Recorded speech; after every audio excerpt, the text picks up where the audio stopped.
Watching What's Trending live from the Samsung Blogger Lounge at South by Southwest in Austin, Texas. I'm Shiri Lazar. I'm so excited to start off our final day here of our live coverage.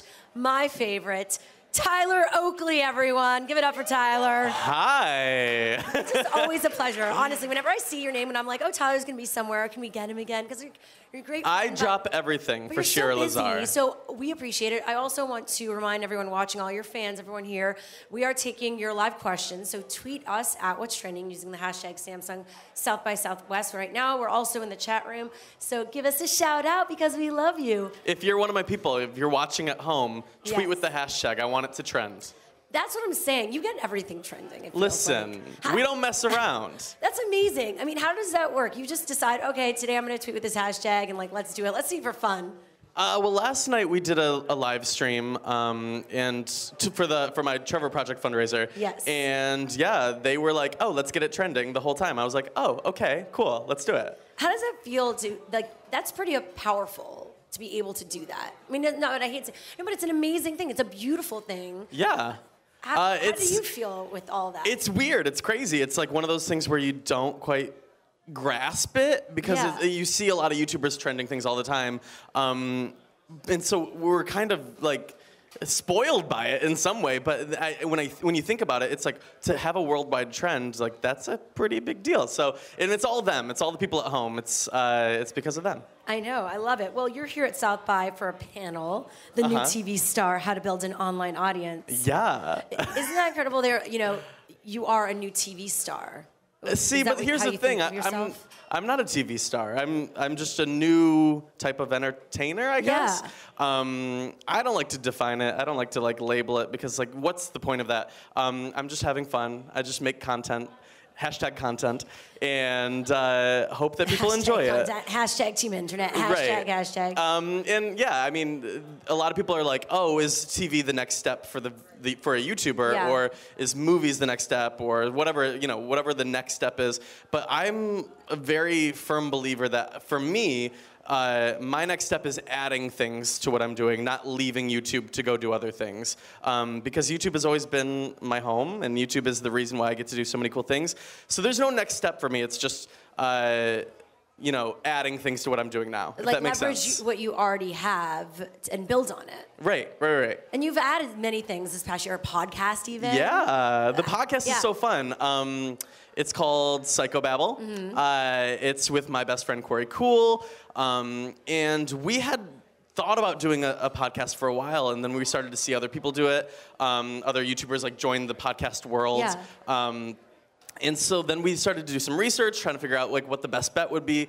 And what I found is it's just, I love doing it because it's the most fun I have all week, and I think people respond to that, and they can feel that it's a completely different vibe.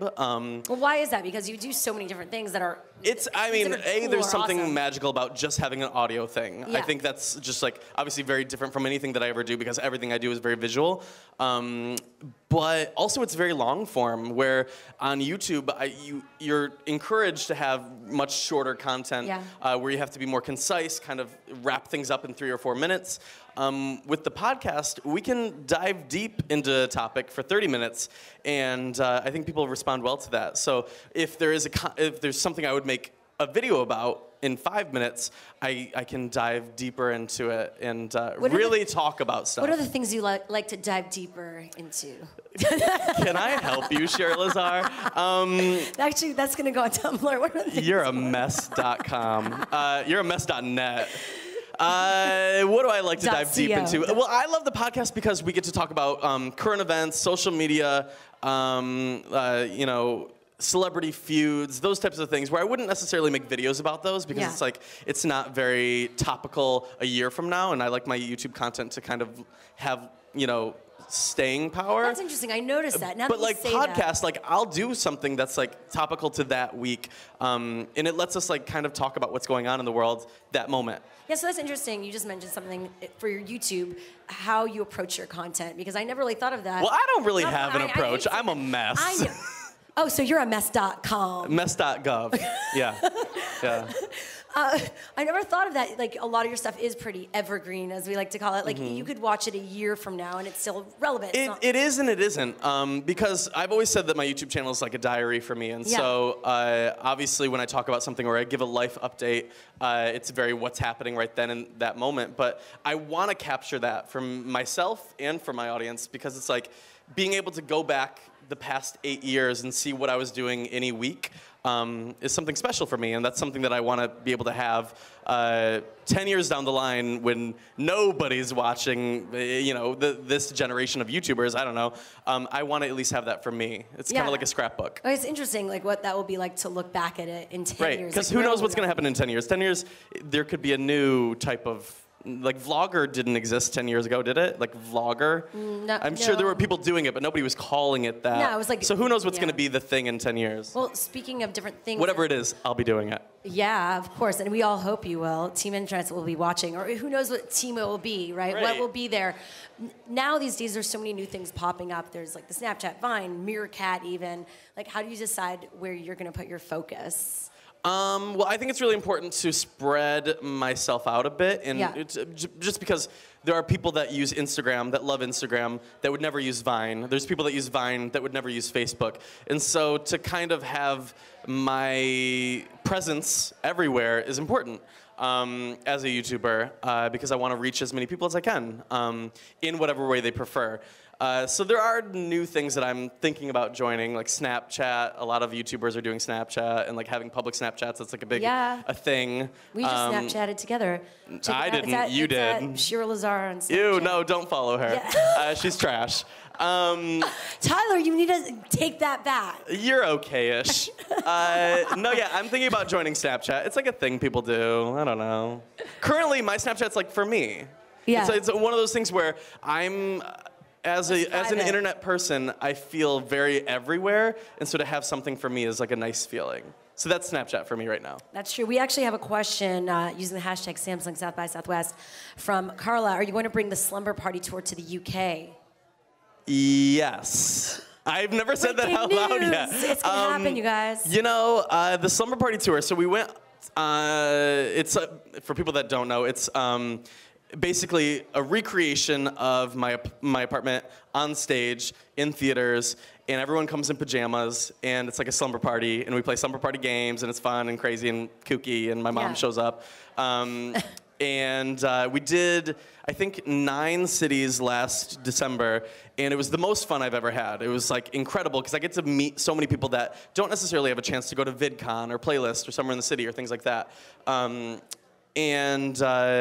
Yeah, so I'm planning on releasing some big information about that soon. Big info? Big info, yeah.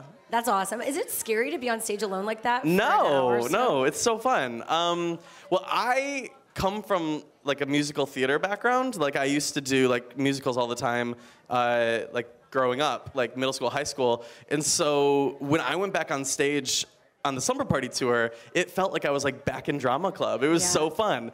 And the audience is just the most excited like ever, and I'm the most excited ever. So it's just like a good vibe in the theater. So yeah, no, it's not nerve-wracking. Would you like tap dance when you were younger, or like dance or sing? No. I don't know, musicals. What would you star in? What were you in? What was I in? I was in Beauty and the Beast. I was Cogsworth, the clock. I was in Into the Woods. I was in Grease. I was in, what else? Guys and Dolls. Wow. I did all this stuff. That's amazing. We have some people that are, oh my God, Lisa actually tweeted, oh my God. What did Lisa say? You're a mess.com. Everyone's, you're going to just spread that across the internet. Listen, make it happen. Aren't you? We actually, should I go check Twitter? Yeah, what are people saying? Because I know they hate when I do this right here on my phone, but I'm not on my phone. I'm not texting right now. What are you doing? I'm checking the hashtag. Are you on Grindr? Are you? Are you networking right now on Grindr? Are you? Or is it private? No, I'm. Is it public? My phone is right there. My attention is on you, Shiri Lazar. I appreciate it. Oh, by the way, live on here, I'm going to let you know that you hit 400,000 on your prize. We hit 400,000. There you go. Yay! Congratulations. Wait, that's awesome.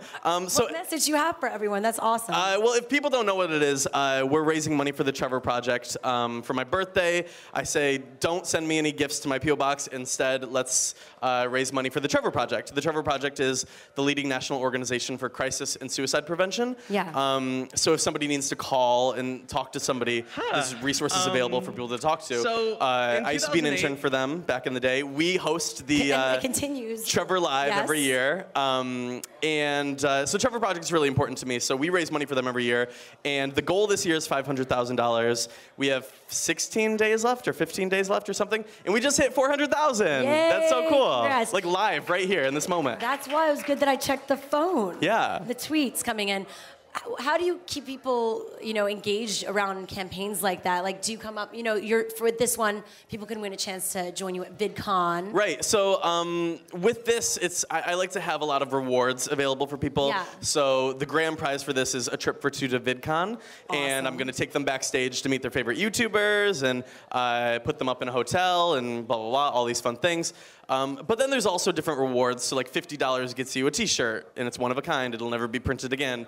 Or, I don't know, $300 I think was like, you get a spot in a Q&A, so you can ask me anything and it'll be in a video, or things like that, like fun little things that my people would enjoy. Not necessarily like anybody off the street, but like those are cool things that my people I think would like, and they've responded well to it. Isn't it amazing how you're using these tools to raise money, like more money than even a gala or any sort of other charity campaign? It's crazy, but it's really inspiring, to see, because my audience might not necessarily be LGBT, but the Trevor Project helps LGBT kids. And so to see them get involved in a campaign that might not directly affect their everyday life is inspiring, because it's a very selfless thing to give, firstly, but then also to give to something that's not going to directly affect you. It's great. My people are the best. Can I swear? I was going to say they're the effing best. Just feel it. I feel it. You guys are the bleeping best. I love you. Did you always think that you were going to be such a strong and powerful voice for the LGBTQ community? No, and I still don't think that. I don't know. I just am trying to be me. I'm just trying to do me. But was that you? I mean, you obviously, you were you, but... Well, here's the thing. It's like, I don't think anybody joins YouTube thinking, oh, I want to be a role model, or oh, I want to have influence in quotes or anything like that. It's one of those things where you find yourself with an audience maybe, or with some people watching, and you start to get messages from people and you realize that the impact that you can have. And so although it was never my intention to have people watch and have it be a thing, I definitely don't take it lightly. I understand the impact that I can have, whether it's good or bad. Yeah. And over the years, I've learned more and more how to use what I have for good, I think. Hopefully.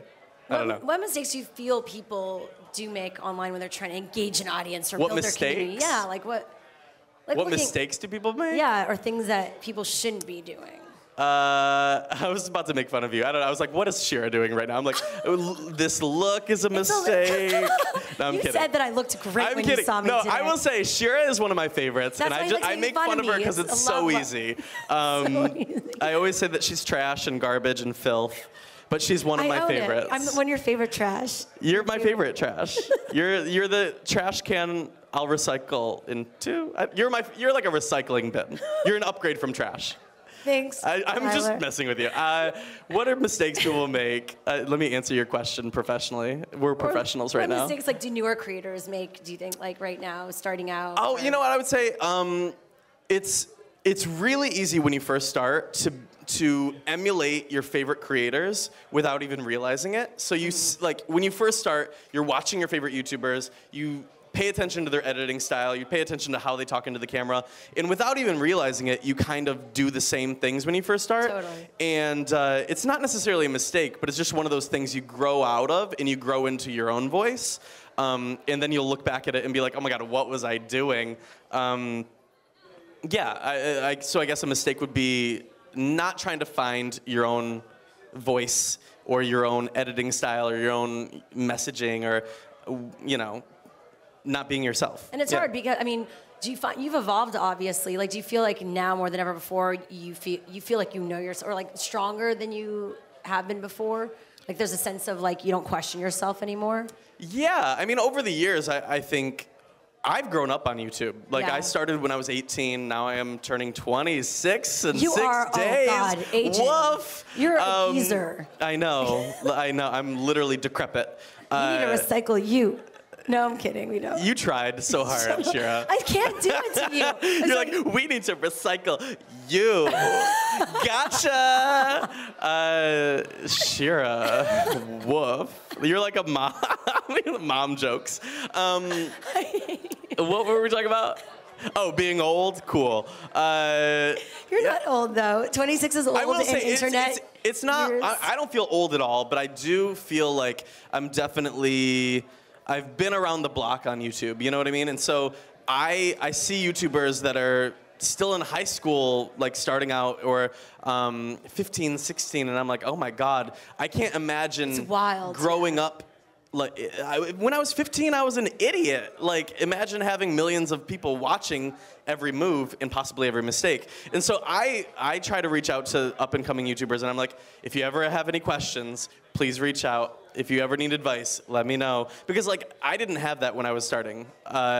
The closest I had to that was, do you know Michael Buckley? Yeah, or me. You know. Or you, yeah. Michael Buckley, when I was first starting, he was the first YouTuber that ever replied to me, and it was like in a MySpace message. He posted his new video on MySpace, and I was like, I love your new video, Buck, you're the greatest. And he replied to me, and I was like, oh my God. And so then he was one of those people that was there for me if I ever was going through something. John Green was also somebody who I would be able to reach out to. Grace Helbig was always somebody that I could like ask for advice. And I want to be that for the next generation of people because I don't want them to, it's a very isolating space. And especially when you do it alone in your living room, it's like a very solo act, you know what I mean? And so sometimes it can feel very alone. And so I want people to be able to reach out. And that's why I like Team Internet. People can reach out to each other and support each other. And also it's important to stay grounded because you're seeing a lot of popularity overnight. Right.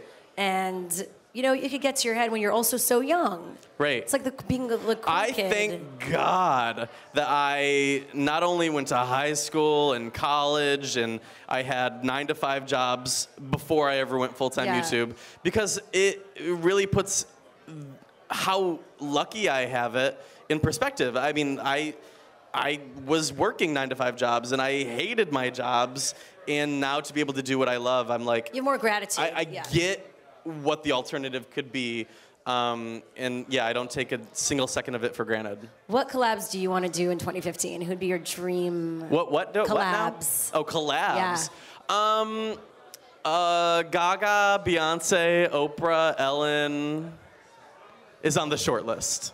I feel like you could make it happen. Those are happening. I'm gonna make them happen. Well, they're not like scheduled, but like I'm a firm believer in like putting things out into the universe and like hoping for the best. What would you do with someone like Beyonce? What would I do with Beyonce? Yeah. I'd make her do something really embarrassing. Because, like, she's, like, so, like, what is the word? She is a bit, like, filtered. Like, you You see the perfect version. Yeah. So I'd like to, like, do something that makes her unglamorous and I don't know. But Beyonce, I know you're watching. I know Beyonce's a huge fan of Shira Lazar. Right there. Beyonce, tweet me. Actually, follow me. And then tweet me. And then you can DM a bit. And then we'll DM. And then we'll figure it out. Shira, you can come. Can I? No, you can't. No, you'd embarrass me. Come on, you need to let me video. You'd be like the mom in Mean Girls, like, y'all need a condom? I'm like, get out of here, Mom. I will act, if you want me to act as that in your videos. Please, no. No, thank you. It'd be my honor. No, thank you. It'd be an honor. All right. I like your pants, by the way. I appreciate it. They're cute. Aeropostale, actually. Slay me. There you go. You're going to be a host or some of the YouTube Music Awards, a live stream? Yeah. It's not really the same as it was. Yeah, so the YouTube Music Awards, they were an awards show. Do you remember when they did the live awards show? And I tweeted that year, I was like, first mistake of YouTube, not asking me to be the host. And then this year, I'm the host. So complain and you'll get your way. That's the moral of that story. So now this year, I'm the host of the YouTube Music Awards, and it's a more digital experience. You'll see, you're going to see more. Are you going to be on camera? You'll see more, you'll see. There's surprises. Can I be your co-host? I'll be your assistant. Shira, calm down. But yeah, it's honoring the 50 biggest stars and artists that have had the biggest impact on YouTube in the past year. And they're debuting a whole bunch of brand new music video content. And I am helping curate that and host that in a way. So you'll see. I think it's all on March 23rd. So it's coming up soon. So I think that's the date. Maybe not. Don't kill me. I think that's the date. We have another question from Alan Savokely. Hi, Alan. What's the best thing about being big online? That's using the hashtag Samsung South by Southwest. The best thing about being big online? Yeah. Getting to hang out with Shira Lazar. That's what I'm talking about. Is that what you're talking about?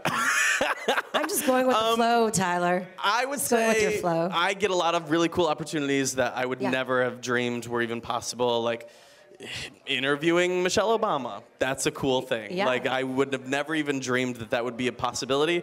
So there are some perks to being a YouTuber, and that is definitely one of them. Yeah. And the people, the friends that I make, and all the other YouTube creators that even if I weren't a YouTuber, I would look up to and watch and love and adore, and now I get to be friends with them. That's a cool thing. So before we go, we're going to do a segment we like to call Explain Your Tweets. Oh, Are God. you ready? No. We don't care. Oh, God. We're going to do it anyway. Are these like my old tweets? No, this is I don't gonna know. not These be are pretty good. current. This one comes from you. Hope you're ready for the things we're doing together this year, ... Explain, what are we doing together this year? This year, we're taking over the world together. This year, I don't know. I can't say a million things. I hate that about the YouTube. So you have a lot of things with on your- YouTube, you announced. make a video, you upload it the next day if you want to. But then, like when you're doing bigger projects, you can't talk about them yet. So there's stuff coming. That's the most lots annoying of secrets. answer. You're a man of secrets. I'm so sorry. What? You're a man of secrets. I am a man of secrets. This one, man, I miss musical theater. Maybe someday I'll get back into the world of theater. Who knows? IDK, listen, I just want to do it all. I don't know what that was in response to. So are you going to meet on Broadway? Is that what you're saying? I've always thought about getting involved in the theater community, whether it's writing or producing or even acting. That would be fun. I don't know. Like Chester and Rock of Ages? I don't know if I would do that. I did see Chester in Rock of Ages. He was great. He was incredible. And I was like in the audience like beaming because it's like my baby on stage, cool. killing it. If you could play any role on Broadway right now, what would it be? Any role on Broadway. People say I look like Mark from Rent. I was about to say Rent. I would do that. How do you document real life? Oh my God, Shira, is this your audition? This one, Yikes. This is a fun one. Let's move on to this tweet. Some men are so hot. It's so overwhelming. Yeah. Is this about a specific person? Who was it? You ask like that needs explaining. Yeah, there are some men in the world that are very attractive. That's the end of that sentence. So who is... Who do I love? Yeah. Darren Criss, Nick Jonas, Big Sean. Who else do I love? You. But you're not a man. I know I'm overwhelmingly hot to you. You're something. You get in a sweat when you see me. I am sweating. All right, this last one. Gosh, I miss Japan. Yeah, I miss Japan. What was the What do you want me to explain? What was the high point of your Japan trip? I went to Japan maybe 5 years ago or 4 years ago. 5 years ago. And it was just for like a quick 4-day trip, and so I want to really go and explore and maybe spend a week or two there and really like feel what it's like to be there. Because when I went last time, it was just like the quickest trip. So nowadays, I'm like, you know what? I want to go explore, and they have a YouTube space there, so I want to like utilize that and get involved in ways that I wouldn't normally be able to do. Yeah, have you ever been to Japan? No, Let's go. Why not? Let's go together. We should go and do a live show from the Tokyo. Let's do it, Shira. YouTube space. That sounds like and karaoke great together. time. We'll do some crazy karaoke. Okay. Is that a word, karaokeing? I'm going to take some more Twitter questions because we have... What's your go-to karaoke song? I like I Would Walk 500 Miles. Proclaimer. You're really treating this as an audition. You are really milking it. And then I'm like, throw down right now, stand up, throw down. What's yours? What's your favorite karaoke song? I have a list on my phone, but You have a list on your phone? Yeah. You have to have your go-to list in case, like... You know what? I should do that because there's so many times that I do end up in a karaoke room and I'm like, what is the song? Right, like, no, I have a list. Wait, let me pull it up because okay, it's, I want to hear what's it's on your iconic. list. I would say I like Four Non-Blondes, What's Going On? That's a crowd pleaser. Let's see. I literally have a file on my phone. That's amazing. Are you into note-taking? Walk Away by Kelly Clarkson. What? I was going to say, are you into note-taking? Take like all I write all my notes on my phone. Let's see. Show Me Love by Robin. Show Me Love. Oh my God, I love that song. Together Again by Janet, obviously. Alone, Heart. Duh. Where's the Love, Black Eyed Peas. The rap section is just great. It's great for... Do you have a high voice or a low voice? Do you have a high voice or low voice? I have it all. Oh, that's what I'm talking about. You. We have a question from @RaffertyMolly, #Samsung South by Southwest. What was the first YouTube video you ever watched? First YouTube video I ever watched? Yeah. I think maybe it was Shoes. Oh, yeah, that's a good one. Yeah, oh my God, Shoes. That one? Do you remember it? I remember. I remember I was at school and everyone was like huddled around a computer. I was like, what is everyone doing? And they were all watching that. I was like, what is this? Because I remember back then, I don't even remember going on YouTube ever. Like it was like a place where you just threw clips up. Yeah. It was never like no content creators were there yet. We have another one from Queen Julie here, who asks, if you had to represent yourself as one food, what would it be? As what? One food. One food. Maybe like a burrito. And many layers to a burrito, actually. I am very layered. I have guac, cost extra. I have sour cream in me. Wow. I'm trying to visualize I got that. That was a weird to visual. me. I'm a little spicy. You are spicy. I'm bean-shaped. I don't know. Cool. This is great. I love it. We have so many, a lot of people are so happy that you hit 400K. That's awesome. Yeah, I'm going to announce a little something because we reached 400,000. Yeah, you're going to do any I told special everyone, guests or anything on your new live streams you're going to do for it? There will be some more special guests. There will be more live streams. But I'm going to announce something later today on Twitter because we reached 400,000, so stay tuned. Okay, stay tuned for that. Lastly, this is a good way to end this, from Prizio.com/Tyler. Someone that has that Twitter right now, or it's Graveyard or something. Sitch this year. Huh? What's your SITC this year? Is that Sitch this year? Like, what's your situation? Oh, I think they're asking if I'm going to Summer in the City. Oh yes! Are you going to Summer in the my City? mom tries to ask me a question. I don't think I'm going to be able to go this year, no. I know Summer in the City. It's just when you see it out of nowhere, out of context. I don't know. I can't confirm or deny because I don't really know. It's hard to plan that far ahead. But I don't think I'm going to be able to go. Because you're going to be doing your slumber party in the UK. But stay tuned. Slumber party is coming to places. Okay, maybe that wasn't a great way to end this. Final great way. Tyler's words of inspiration for 2015. Like how to stay awesome. If you want to stay awesome, there's one piece of advice I would give. Yes. Follow me on Twitter. Thanks, you guys. That's all. No, I'm kidding. I don't know. Do you and live your dream and have fun and follow me on Twitter. There you go. Yeah. Tyler Oakley, everyone. You're amazing, my son. Shira Lazar, everyone, my queen. I always say this. Shira was the first person I ever did anything red carpet with, and she taught me everything that I do now, and she's an inspiration to me, so I appreciate you. And you're an inspiration to me. Shut up. Yes. I mean, keep going, but... There's so much love here, even though you call me a recycling bin. What, I'm Mom? a loving recycling bin. What are you talking about? And of course, this video will be available on demand at youtube.com/whatstrending. So subscribe, like, comment, show the love. Keep on raising money for the Trevor Project. We'll be back in just a bit. We have a ton more people. We have Tig Notaro actually coming up. You know Tig? She's an awesome comedian. Love it. You've had some incredible guests this week. Yeah, we had Billy Crystal. Yeah. I was like... Nick Kroll. I was dying. Many more to come, so stay tuned. The schedule will be popping up when we go on a break. Right now, keep tweeting #Samsung South by Southwest.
What's Trending live from the Samsung Blogger Lounge at South by Southwest. Day 3 here, our final day of coverage. Day 307, I think. During interactive and film. It will continue with music. Of course, I'm Shiri Lazar, joining me, head writer from What's Trending, and my co-host for these live interactive sessions, Lon Harris. Welcome. Thank you. And of course, we have some great guests joining us as well. Yes, we're really excited to have the cast and the director of I Dream Too Much here with us. We've got Eden Brolin, Katie Cokinos, Diane Ladd, Danielle Brooks. Thank you guys so much for being here. And what a thrill. We are live and also in person. So here, if you're tweeting, and I know a lot of you do, tweet us at What's Trending, hashtag Samsung South by Southwest. If you like something you hear, if you want to ask a question. Or if you don't, either way, we want to hear about it. If you hate something you hear, please tweet us. Yes, exactly. So the film premieres tonight here at the festival. Congratulations. Tell us about, for people that haven't seen it, obviously no one has, except us who got screeners, a bit about the movie. Oh, it's a coming-of-age movie. It's trying to capture that time in your life where you're sort of not sure what you want to do, just, sort of a self-discovery. It's funny. It has dramatic moments. It's when writing it, I was surprised to find how few female coming-of-age movies there are. So that really interested me to dive back into my own history of going through that period. So yeah, it's interesting. I think a lot of coming-of-age stories, it tends to be like the character already kind of knows what they want or where they're going, and they're just about the journey of getting there. And this film is more about that moment of realizing you sort of don't know what you want to do. Right. Was that something you guys or you all related to? Was that something you were able to draw on from sort of personal experience of that absolutely. fear? Yeah. I really wanted to capture that. I kept in my mind visualizing a ditch. It's like you're done with this sort of part of your life. The other one hasn't yet been created, and it's just sort of this ditch time. So I like to look at it as an open space. I don't know. No, I'm kidding. You get the darker way. Open space is nice. I know.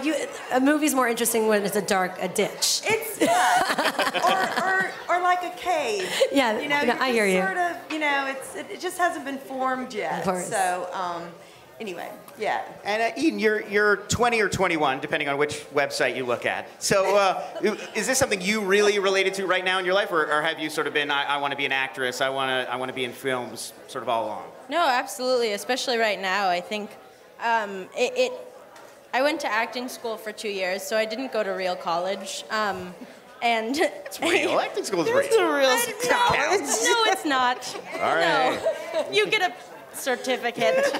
Nothing moves you forward, right. really. But yeah, I think having been auditioning for 5-6 years and gotten 2 projects. Hey, it's 2. Hey, it's good. 2 is better than 0. I think you do sort of look at it for a minute and you go, okay, is there something that makes me really much, much more happy? And I think it is a big thing to look at. And I think for a lot of college students, my sister's at NYU right now, and I know she's sort of going through it with just, what am I here for, and what do I really want to do with my life, and what makes me happy, and what's going to be the most,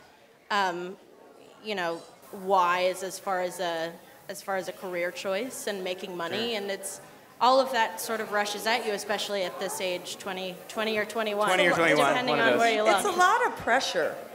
Yeah. When you should be just, I don't know. Living life. Celebrating really. Yeah. life. And Well, speaking of which, one of the quotes that I found interesting in the movie, getting old is depressing. Yeah. I want to hear from each of you. Do you agree? Is that...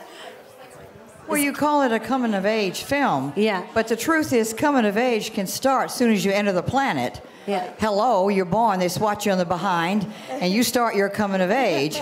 And it may not end until the curtain goes down on the end of the play. So coming-of-age, while her character's coming-of-age, I'm supposed to be helping her, but actually, in a way, she ends up helping my character, Vera, and Vera come of age. Right. So it's a complete circle. You don't see that a lot in American films. You see it in a lot of English films. Yeah. And this film attracted me because it's a lot like an Ivory Merchant film. It's so beautiful.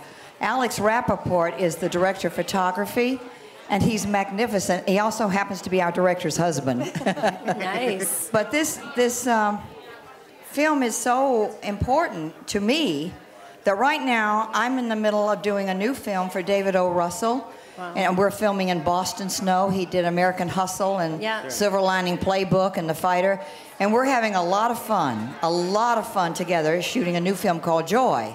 But I also have some joy that they let me out just to come here and hurry right back to finish shooting. And that's how important this film, I Dream Too Much, which is premiering tonight, means to me. It's a terrific film. And when I read this script, I just was so excited because it's very hard to find a good script today, honestly. And I thought, I have to be in this film. This woman wrote this script, I have to be in it. Katie wrote it, and it's her first directorial. You would not know that this was her first directorial. Yeah, you've worked with, I mean, legendary directors. David Lynch, Mike Nichols, like, you know, Roman Polanski, so many of these sort of icons. Scorsese. Martin Scorsese. I could keep going. Martha Coolidge.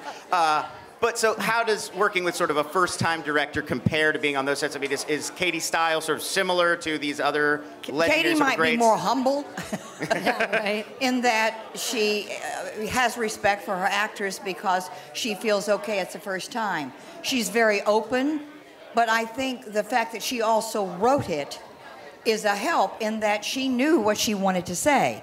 But she was never closed off. And I gotta say, the directors like the ones you just mentioned, Lynch and Scorsese, and also David Russell, are also open to ideas. I was doing a scene recently with Bob De Niro, whom I worked with 42 years ago, guys. 42 years ago off Broadway. And here we are. I said, we can't keep meeting like this, Bobby. So here we are doing a scene, and I didn't want to interrupt what he and the other actor were doing. And later I said to David, oh, you know, I thought of the funniest line. He said, why didn't you tell me? Why didn't you tell me? Because I didn't want to impose.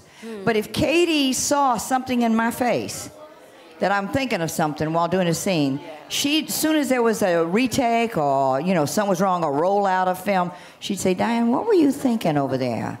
Well, I thought maybe, do it, she'd say. Come on, give me that. So that enthusiasm is creativity. It's what we all live for, even if it's cooking a meal or whatever. Yeah. Don't you think? And you have to talk about your singing. I dreamed that while writing the script, I mean, if it's all in the script, why make the movie? That's a famous quote. And it's true. It's like when I hand it over to the actors, it's like, I want to hear back. I want the dialogue to start. I want them to tell me what they think, and you know, and to me that was heaven. But Katie, here's actors. another thing about your writing. A lot of English films, they have the comedy and the tragedy, what we call the gray area, which I happen to love very much. And you didn't just do a coming of age about Eden's part and Vera's part. You also did a coming of age with some other fantastic characters that you weaved into your script, like Danielle's part. I think she should Danielle. Danielle's singing I know. in this. Well, we're surprised. You have an amazing singing voice. Thank you. Thank so you. tell us about being able to show that off within this awesome. film. I'm really thankful for Katie. I got to actually put some of my original music into the film, which was really cool, and got to work with this awesome band out in Saugerty. The band 3. I cannot remember how to say that. You can do it, Danny. But it was really cool to add that element and let people know that I am a singer as well and love to sing. And that's the dream of my character, Abby. Right, she wants to give that a shot, and she's really shy. And, you know, Eden's character really helps her to follow that dream, you know, as well as... Eventually. Eventually. Well, I haven't seen the film yet, so. Oh my gosh, I'm ahead of you. I'm one step You're a ahead. little ahead of me. Oh, there you go. So, you know, and that's the cool part of it, too. But your determination and your faith and your being true to yourself also helps Eden's character. For sure. So you show the give and take in communication, which what films is for. And that's what's so tricky, how you weave that in, Katie. Yeah. Can you give us a little? So the film is set in Saugerties, and you also shot it around there and in Woodstock and sort of the surrounding area. Well, what was that like to shoot and sort of spend time in that kind of small town? And did it help to give you a feel for like this community and how to play these kind of characters? It was cold. It looks cold. terribly so cold. But there's so beautiful. many like cool little shops around, and I found one that I really loved right next door that had so much chocolate to choose from. That would be Lucky's. It was Lucky's, you know, and they had a juice bar in there too. But the reason I say that is because it gives that hometown feel, like where all of the people have, you know, been born or raised here, or, you know, and it's very different from the city and all of that. So the energy of the place really affects the characters and And how they had they great live. bookstores, and I'm a writer in the film, and they had great bookstores, and they had great food like Miss Lucy's, which is So it's an wonderful. inspiring home cooking. environment overall. What Right. about Richard Linklater being an EP of that? And he's had such a big year. How did he lend himself, besides the name, to the movie? What was it like working with him again? Well, I sent Rick. I've known Rick for a long time. Yeah. I used to run the Austin Film Society, and You actually worked on Slacker, right? I worked Yeah. on Slacker. That's amazing. Yeah, I sent Rick an early draft of the film, and he just loved it. And I was like, well, do you want to be? I think I said something like, you won't have to do anything. We just need your name. And that was famous last words because I called him like a month later. Will you read another draft of the script? And he hooked us up with a casting director. He was just sort of our patron saint. And even he stopped by on his way back from the Berlin Film Festival and visited the set. It was 4 degrees. Yeah, so he's been just sort of this guiding person. And he was enthusiastic in your very. cutting and your editing. He saw the film, and I know that you told me his encouragement was Yeah. so important. Yeah, it and his was. excitement, enthusiasm. And he is, just had like grace. the hugest year of I'll- his life. I'll count it. And for his to be able to Well, sit down and yeah. watch a revision of the film. And lastly, since this will be our last thing, since we have been online taking your questions and comments, watching with the hashtag Samsung South by Southwest, there are a lot of Orange is the New Black fans out Of there. course there are. Yo, what's So up? Danielle, and it is the new season's in June. So, what can fans expect to Sure. last Do you season? know that we've already gotten a couple of incredibly great reviews already for this film? I know, I'm super Yeah, excited. It's amazing. Oh, Yeah, I mean, thank you have. guys for. oh, there's there we go. showing some sass from the show. Could you have It was I hard mean, to pick out my favorite tasty B-roll clip. It was tough. what's it like for the show now to be back again? I mean, it's always such a whirlwind, I'm sure, when it comes back. Yeah, I mean, I'm really excited. June 12th, Orange is the New Black season 3 comes back, and you have all of your favorite characters are back in prison or not, who knows? But it's been really cool to step into a different character, you know what I mean? And for people to see me in a different way is really fun for me. So thank you to all of the Danielle Brooks fans There you go. For following me along this journey as well. And one of her co-stars is such a small world. It really is for all of us. Dasha is in my film. So Dasha said, give her a big hug from me. Give Danielle a big hug. There's a big hug from Dasha. We've got Orange is the New Did it, Black stars Dasha? everywhere these days. Natasha it's stopped 100 by. of us. It's very incestuous. Natasha Leone was here Yeah, the other exactly. day. Well, we appreciate you Yeah, thanks stopping so much by for being today. here. Thank you, Lon. Congratulations Thank you so again. much. Thank you, The Shira. film is I Dream Too Much. It's playing tonight in Austin. If you're here, go see it. Premiering. If not, keep an eye out. It'll be on, I'm presuming, theaters, VOD at some point. Oh, Hopefully. yeah, hopefully. We think. Yeah. We hope. We're just starting the festival circuit Right. since it's our. So There you keep go. an eye out for it. It is great. Thanks so Yes. much for everybody Thank for you being for here. having us. And we'll be back God in just a bless. moment. The schedule of our live stream will be coming up when we take a break. So definitely stay tuned. Stay in the comments. Tweet us at What's Trending. Hashtag Samsung South by Southwest. We'll see you soon.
You'll have to come.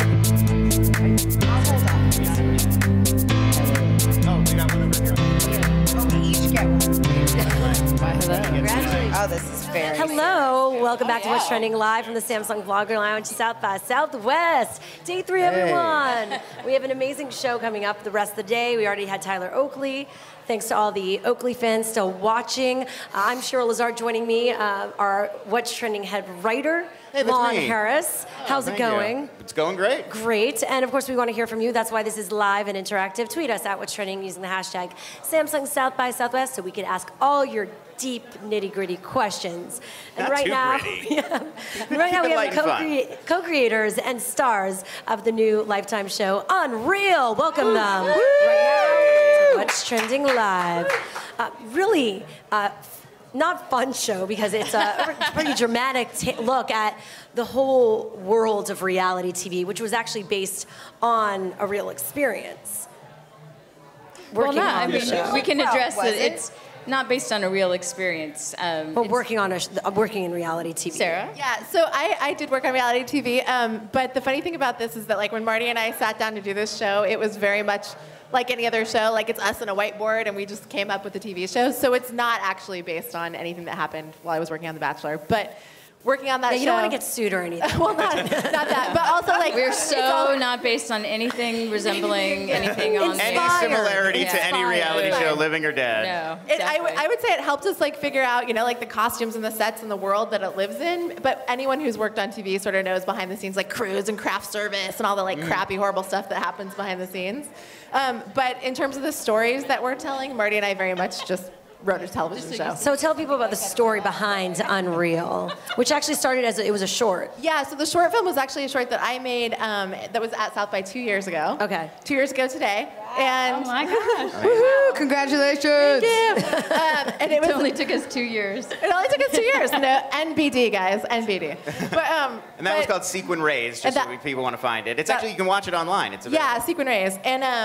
And the thing with that it was really exploring was sort of like becoming an adult and trying to hold on to your morality as you like grow up and have to pay your rent. And so that short is about this idealistic feminist producer on a reality show doing a really, really horrible thing to another woman. And so when Marty and I started talking about this show, I was like, I know so much about doing horrible things to other women. This is going to be perfect. We talked a lot about the culture of sort of taking down and destroying beautiful women for fun, for sport. And again, that thing of women destroying other women, and also the princess fantasy and what it does to all of us, to men, to women, to all of us, sort of believing that there's one person that can solve all your problems. And that's like great German, an idea that I think was in the short, but that is just blown up in the show. So has working on this, it's sort of a cynical, very dark take on reality shows. Has this ruined reality TV for you guys, or can you still watch and enjoy those shows?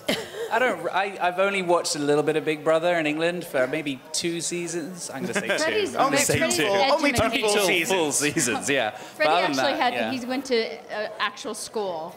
Yeah. So, Yeah, Freddie went to school.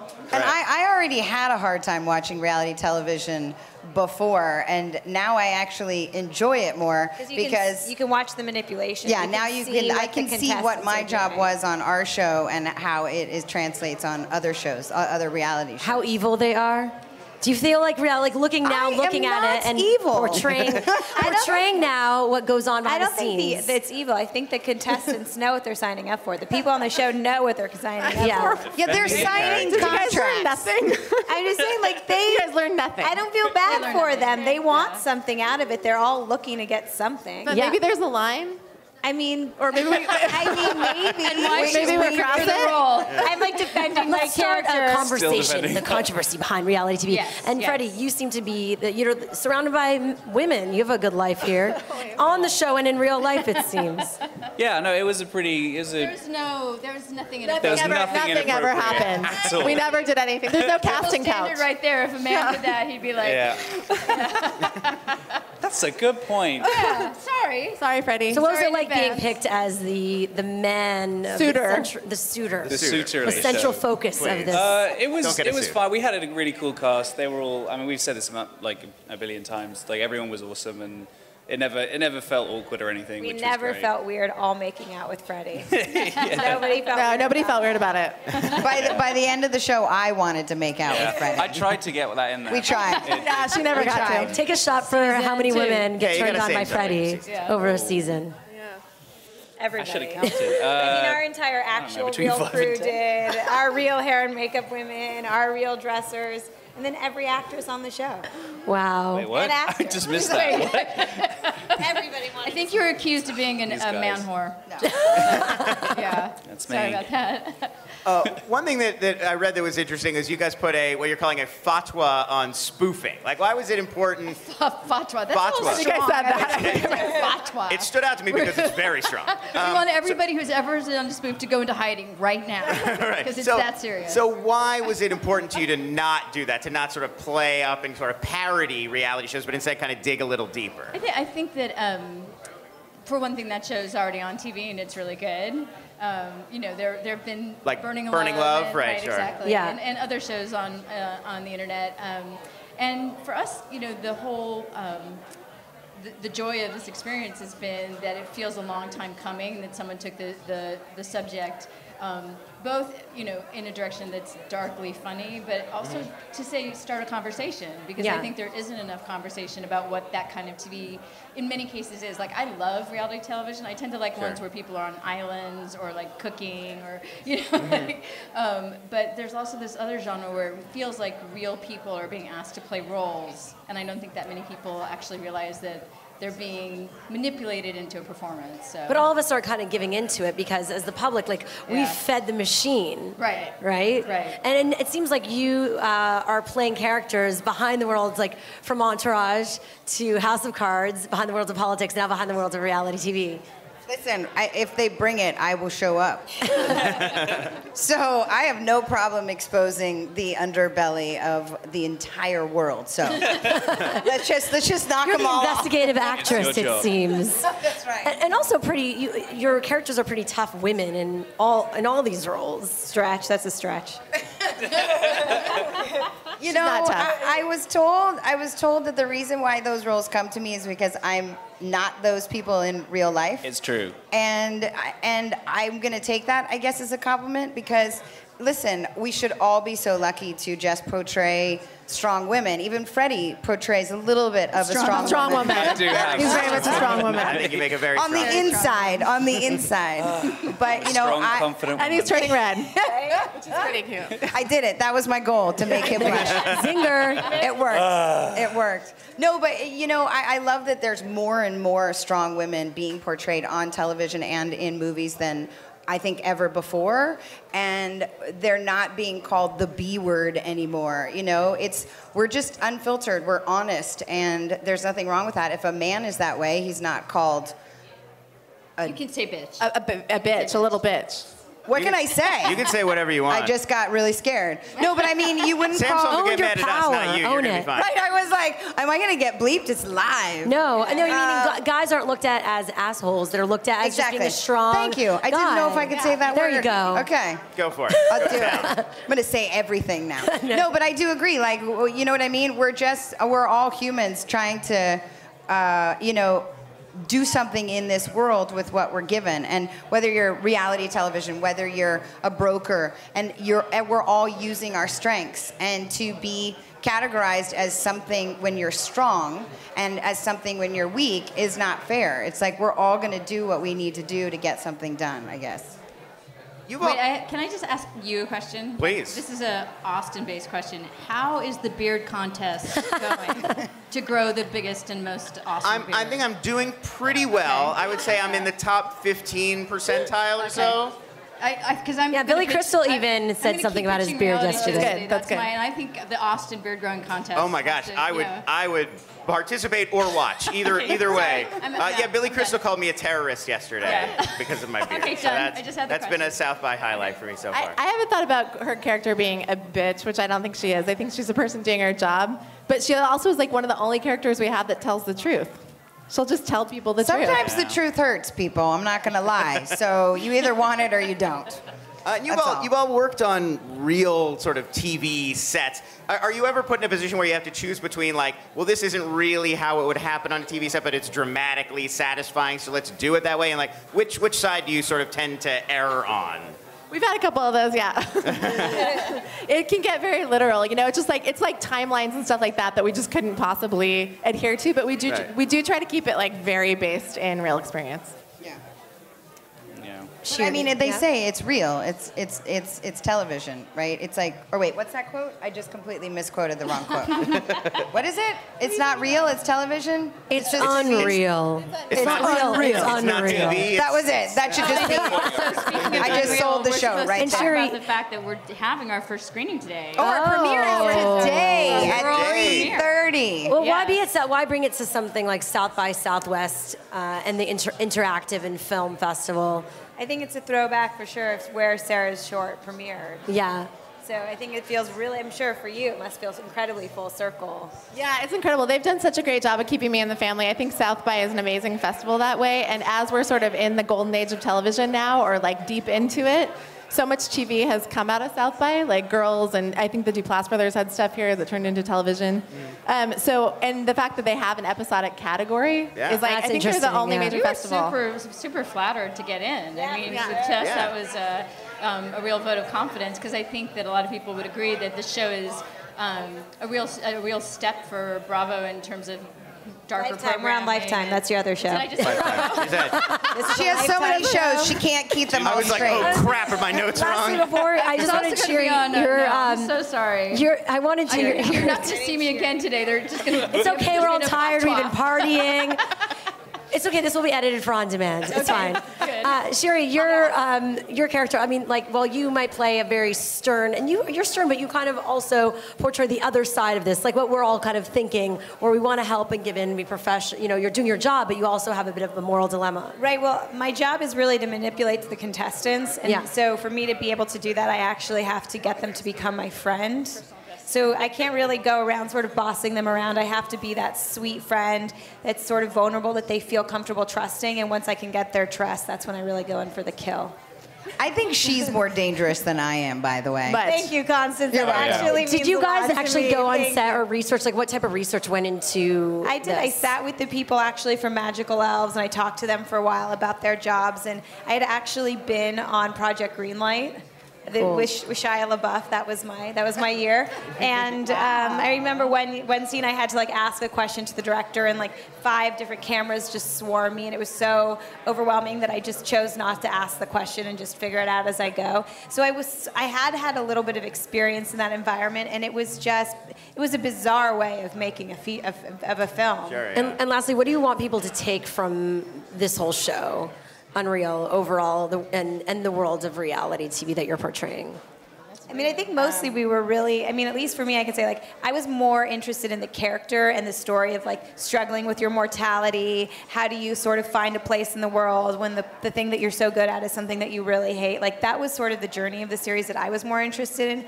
And I think it just happens to be set in a really interesting, fun environment of reality television. Sure. Yeah, or trying to find your voice without anybody getting hurt. There you go. Well, thank you guys so much for being here. We're run out of time, but the show is great. If you're here in Austin, you should go see it today. At 3:30. 3:30 today. Or watch it on Lifetime. Or check it out when it debuts on Lifetime. Lifetime. Premieres June 1st. June 1st. There you go. Lifetime. Follow them on Twitter. I'm sure there'll be lots of live tweeting happening. And of course, stay tuned, because coming up, we have a lot of cool people. We have a ton. Who do we have? Okay, we got Tig Notaro coming up. We got Eliza Schlesinger coming by. Oh, that's gonna be fun. I went to college with her. We've got Cenk from the Young Turks about to come join us. Cenk, what's going on? Remember, we want to hear from you. Tweet us at What's Trending using the hashtag Samsung South by Southwest. Also, chat with us in the chat room. That sounded redundant. We'll be back in just a moment.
We're back. You're watching What's Trending live from the Samsung Blogger Lounge at South by Southwest in Austin, Texas. It's been a great day. It's our last one here. You can watch all these videos on demand right here, youtube.com/What's Trending.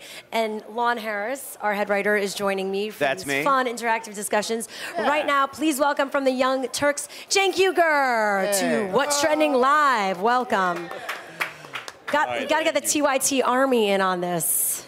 Yeah. Hopefully they are. They're in the chat room and tweeting us. Hashtags Samsung South by Southwest. I'll be taking your questions live. This is a big year for you here at South by. You have a movie about you. Yeah, that's pretty nice. That is crazy. It's called Mad as Hell. We got 2 screenings. We're going to do 1, but it's sold out. We're doing 2 tonight. Sold out? Not a big deal. You know, NBD, just movie about me. That's crazy. Yeah, so, what are we going to do? I mean, I've known you for years. I didn't realize you had a whole documentary going on. Tell us about how this all went down. So we had a guy working with us, Andrew Napier, who turned out to be a bit of a brilliant director. He'd already studied under Tarantino for Inglourious Basterds. Not a big deal. And then he was our producer for 2 years, but this movie's taken 5 years. Wow. And so he left. He wound up being a part of an Oscar-winning team for Curfew, which was a short film that won the Oscar in 2013. Mm-hmm. Once again, not a big deal. You know, just like you do. And so he got all this behind-the-scenes footage of us going through all these different things, including me going to MSNBC, kind of a blow up there. You almost forget about that, though. Isn't it funny? There's a little bit of drama there. Yeah. Some drums. But you kind of like a bit, you like it to stir the pot a bit. I'm a bit of a stirrer. If I see a pot, I'm coming in to stir. Because it creates conversation, or else then no one's really talking, right? Yeah, that's the whole point, right? We're supposed to get people to talk, isn't it? Okay. So, yeah, the movie's great. It tracks actually my life from when I started as the original Wayne's World. I was a public access host. Yeah. So, like, I'm old school.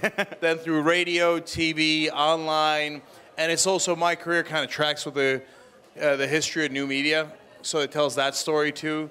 So it's a pretty badass movie. You're happy about it. You're not going to pull a brand and, like, leave South by. No, I meant I'm super pissed about it. You're mad as hell. I'm mad as hell about Mad as Hell, and I'm walking out right now. Okay, no. Right after it's fine. It's fine. No, but it has parts that make me look bad. I don't control the movie. It's not our movie. Yeah. But it has plenty of parts that are great. And that's life. And it's so honest. You know why? Because some parts, I'm bad. What is it like? First of all, have you watched it with an audience yet, or have you just watched it yourself? And what's it like to sit in like a theater and watch a movie that's about you? Yeah, no, we watched it with many audiences. It was at Toronto Hot Dogs Film Festival. It was at Santa Barbara Film Festival. And it's interesting. The audiences that don't know the show like it even more. Yeah. So because it's got ups and downs, and it starts with heavy criticism of me, in my opinion. And so the fans are like excited. They come in and there's a bunch of people calling me a jerk. And so they're like, okay, right? And then it gets great, in my opinion, when things are more positive about me. But for audiences that don't know me, it's a roller coaster ride. They're like, I don't know. Do I like this guy? Do I hate this guy? And so it sets up a great drama. So the audiences have loved it. And I feel like maybe audiences that don't know you will be more intrigued because they're naturally intrigued by this space right now and by people making careers in this, and the fact that you can have such a huge audience, but yet some people still don't know you is just fascinating. Yep. Yeah, I mean, that's the old media, new media divide. Yeah. And when I was on television, whether it was MSNBC or Current, if somebody came up to me and said, hey, I know you, I like your show, if they were above 40, it was almost always from TV. If they were under 40, it was almost always from online. And you could say, I mean, and I deal with this, we're a bit more of the older generation on YouTube. Like, what's that like for you? There's so many young people that are creators and building careers and to stay relevant, and you guys have done it so well. Yeah, well, we crush a lot, so... Hashtag crush it. So I love that we got in early. I mean, there was a lot of lean years. You know, Shiri, you and I have been doing this a while, right? And we know how hard it was in the beginning. And it's not like it ever got like to be a cakewalk, right? Still, every day you put in the hard work, and the youngins come up and challenge, and that's all a great thing. It's not like the old world. Like if you worked at ABC, you had to beat CBS and NBC. There was no way around it. It was a limited pool, and that was your competition. Now the whole world's your competition. So if somebody else is doing well, there's nothing wrong with that. In fact, go partner with them. You know, share audience. You'll both do better.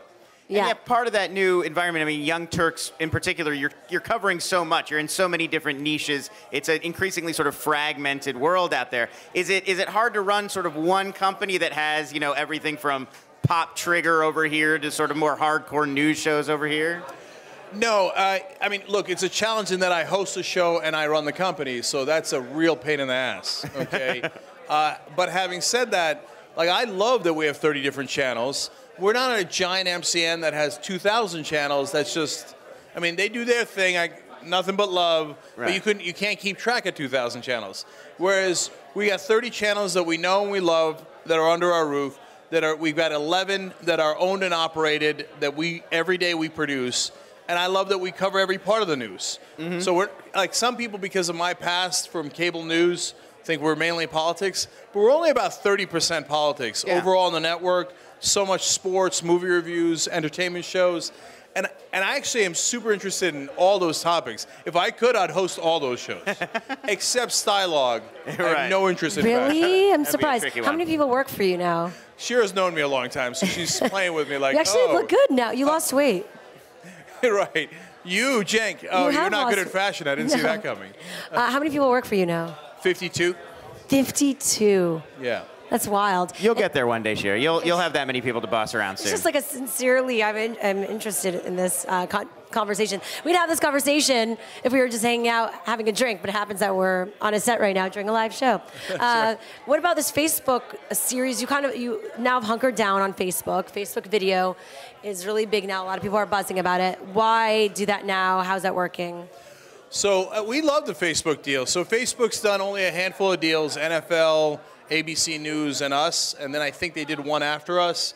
So not that many at all. A lot of people are worried about monetization, but that's not how we roll. We go, we dominate, we get all the audience, and then we monetize. So right now, per episode, we're about 250,000 views per episode, which is fantastic on a new platform that isn't YouTube. Yeah, exactly. I mean, every new platform we've tried over the last 10 years has gotten like 25 views a video, right? So this thing's exploding out of the gates. It's called Final Judgment. It's really quick, and I give a final judgment on the news of the day. Right. And it's only one video a day? Just one a day. That helps. Because it's so, it's hard, but it's great that there's so many platforms. But as content creators, you know, you're always deciding where to go, when, and you don't want to spread yourself too thin. How do you manage that?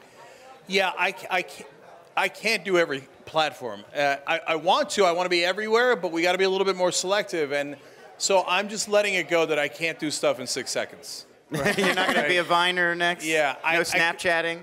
I couldn't begin to say anything in 6 seconds. I mean, I love to talk, and it's not for me, it's for other people. Right. So, and some people do it great. They do a fantastic job with it, and maybe we'll find a way to do great programming in 6 seconds. We haven't yet. I'm just being honest about it.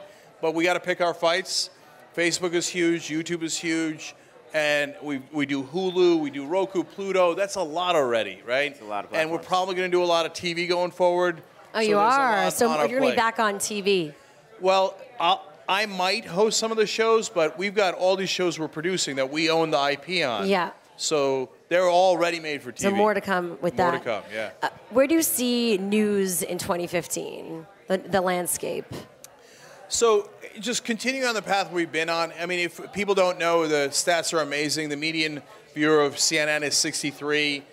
Median viewer age of Fox News is 68. Wow. On O'Reilly's show, it's 72. And for us, 95% of our audience is under 55. Right. 78% of our audience is under 35. So think about it. Every single day, we gain audience. We get the young guys. We get the guys who've been watching us all along. Every day, their audience falls off a cliff, almost literally, right? Right. So they have a dying audience, and eventually, it's not going to happen overnight. But one day we're going to wake up and we're like, what happened to broadcast news? Gone. Obliterated. Well, is it going to be an appified environment, though? Like, are you thinking about how do you, grow, through apps in terms of your brand? Because there'll be internet-connected TVs. People are just getting it on their phone. Yeah, so that's what I mean by being everywhere. We've got an app coming out next month. We think it's going to be phenomenal. It's going to be a big launch. And And you got to be where they are. If they're in the subway and they're watching on their mobile, boom. If they're watching through their Samsung, we're working on that. Yeah. Love it. But every TV now has a way of getting us on the big screen, right? Some are easier, some are harder. But when you're relaxing on your couch, I want you watching Young Turks and Pop Trigger and TYT Sports. And when you're on the run, I want you to podcast Old School or the Young Turks. And so everywhere that makes sense that the audience is at, we're going to attack. Awesome. Well, Cenk, thanks so much for being here. We are out of time. It was great to talk to you. We got a ton of great content coming up still today. Check out the Young Turks if you Definitely haven't. check out the Young Subscribe. Turks. If you're here in Austin, you can go see Mad as Hell. The film is out. You're on a panel too at Yeah, I just did it this morning. Oh, the Open News Sorry, event. you missed it. It was already awesome. It was great, but you lost out. Mad as Hell, is it going to distribute like across different digital platforms? Yeah, it's actually already on iTunes and everything. You can get Okay. it right now. If you're not in Austin, Ooh. iTunes, Amazon, Vimeo, it's everywhere. Well, appreciate it. Cenk Uygur, everyone from the Young Turks. Hooray. Thank you, guys. And coming up, we have Ondi Timoner. We have one of the Duplass brothers, Jay, from the Manson family vacation. Plus Tobin Bell. He's the Jigsaw killer from Saw. Kind He's of coming going to in. freak me out. And many more. This is our final day, live coverage from South by Southwest, the Samsung Blogger Lounge. Stay tuned, and we're going to actually show you a little clip of what we did yesterday. What you Some of missed, just like Cenk's panel. The great interviews we did then. So check it out. Hashtag Samsung South by Southwest.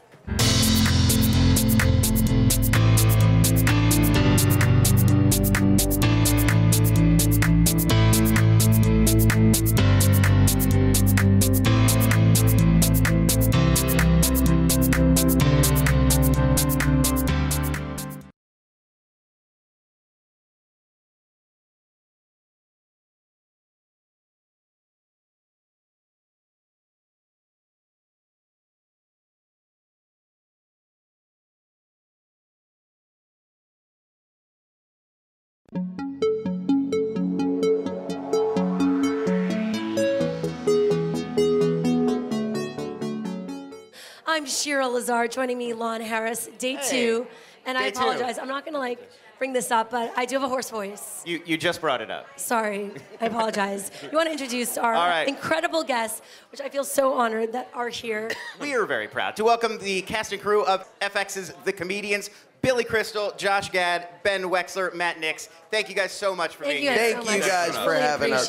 Delighted to have you. The show debuts on April 9th. They sent us some of the episodes. It's hilarious. I love it. It's really funny. Awesome. Thank you. So I think my first question is, why this show?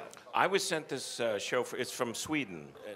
This is not a knock on Sweden, but I didn't think of them as the funny country.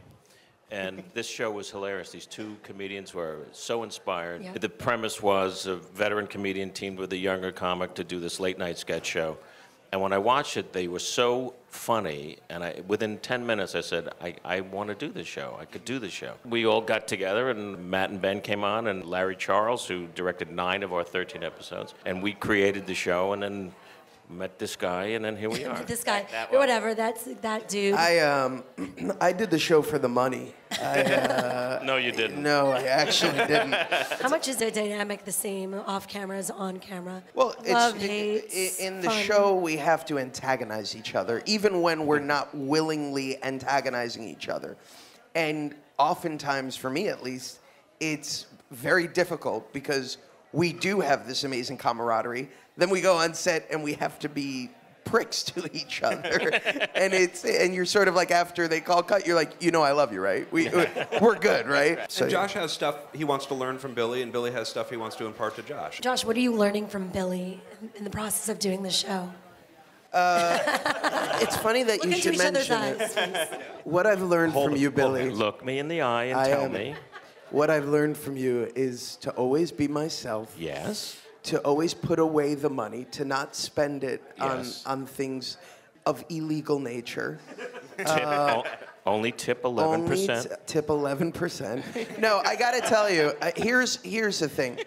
Billy Crystal literally was the epitome of an icon for me growing up. Whether it was SNL and me being that little schmuck going around my house saying, "You look marvelous," or it was Princess Bride, City Slickers, Comic Relief. These were such an influential part when Harry Met Sally. these were such an influential. 9 Oscars. Okay, just stop yourself there. Ratings went up every year. I stopped watching about the 5th one, but there was. It felt too similar to me each year. So there was this element of truly working with somebody who not only I loved, but that I aspired to be, and every day is a learning experience. Every day is a masterclass in comedy. I'm getting to do sketch comedy with a king of that craft. Well, thank you. But he's a truly phenomenal. I saw him in Book of Mormon. Can I do one of your only credit? Book of Mormon. That's the only thing I've ever done. Yeah. And he's so versatile. But within the show, and getting back to what you asked me before, why do this show? Yeah. We get to do so many great things. We have our live show within the show, the Billy and Josh show. So we have a live audience. We play characters. We have these film pieces that are really wonderful that roll in and out of the show. And I come to work with a brilliant cast, and it's just a joy, and it's so funny, and I get to do all the stuff that I started out to do when I first started my career. I did one before we go. It is the 30th anniversary of sort of the last Fernando's Hideaway. Could we get a little of Fernando interviewing Josh? How would Fernando interview Josh Gad? A little taste. Josh, help me with that last name. The last name. So it's just pronounced Gad. Gad. The other letters that don't exist are like silent. you're gagging, like Gad. No, Gad. Gad? With a D. The D, Gad. What is that? What is the definition of that? It means my last name. No. Oh, I see. You're such a clever guy. Do those have the bifocals on it too? No, this is just the focal. I can just see. I don't need it to read. That's fine. What is your definition of love? Oh, well, Fernando, I'm so glad that you asked me that. I mean, I think that the definition of love is to find true peace and through another person. Thank you, Josh. We're running a little late. You too, you terrorist or whatever you are. Good luck to you. I would shave it down. A little like here. It's a little too tevia for me. On the neck, yeah. Yeah. Thank you so much. That was Wait, amazing. what about her? How does she look? Yeah. You always look marvelous.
Watching What's Trending live from the Samsung Blogger Lounge at South by Southwest. How's everyone doing out there? Yeah. Rousing. Got the energy going. Big energy. It's day 3 of our live coverage. We've had some great people here, filmmakers, entrepreneurs, YouTubers, the whole gamut. That's a gamut. It's a gamut. I'll take it. And of course, we have a great cast here today from Manson Family Vacation. You want to introduce? Sure, we've got star J. Duplass, we've got star Linas Phillips, we've got star Tobin Bell, all joining us. And you guys are also sort of produced the film and were sort of instrumental behind the making of it.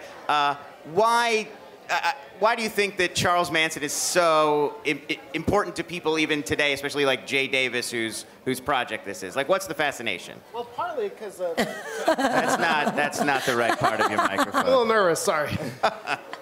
That was fabulous. This is a microphone, Linas. I don't know how to. You put it towards your mouth. You don't eat it. You just be cool. How loud do you have to be? Just hold right there. That's and perfect. You'll be good. You're doing very well. Take it away. I don't know why people are obsessed with Charles Manson. Even after making the film?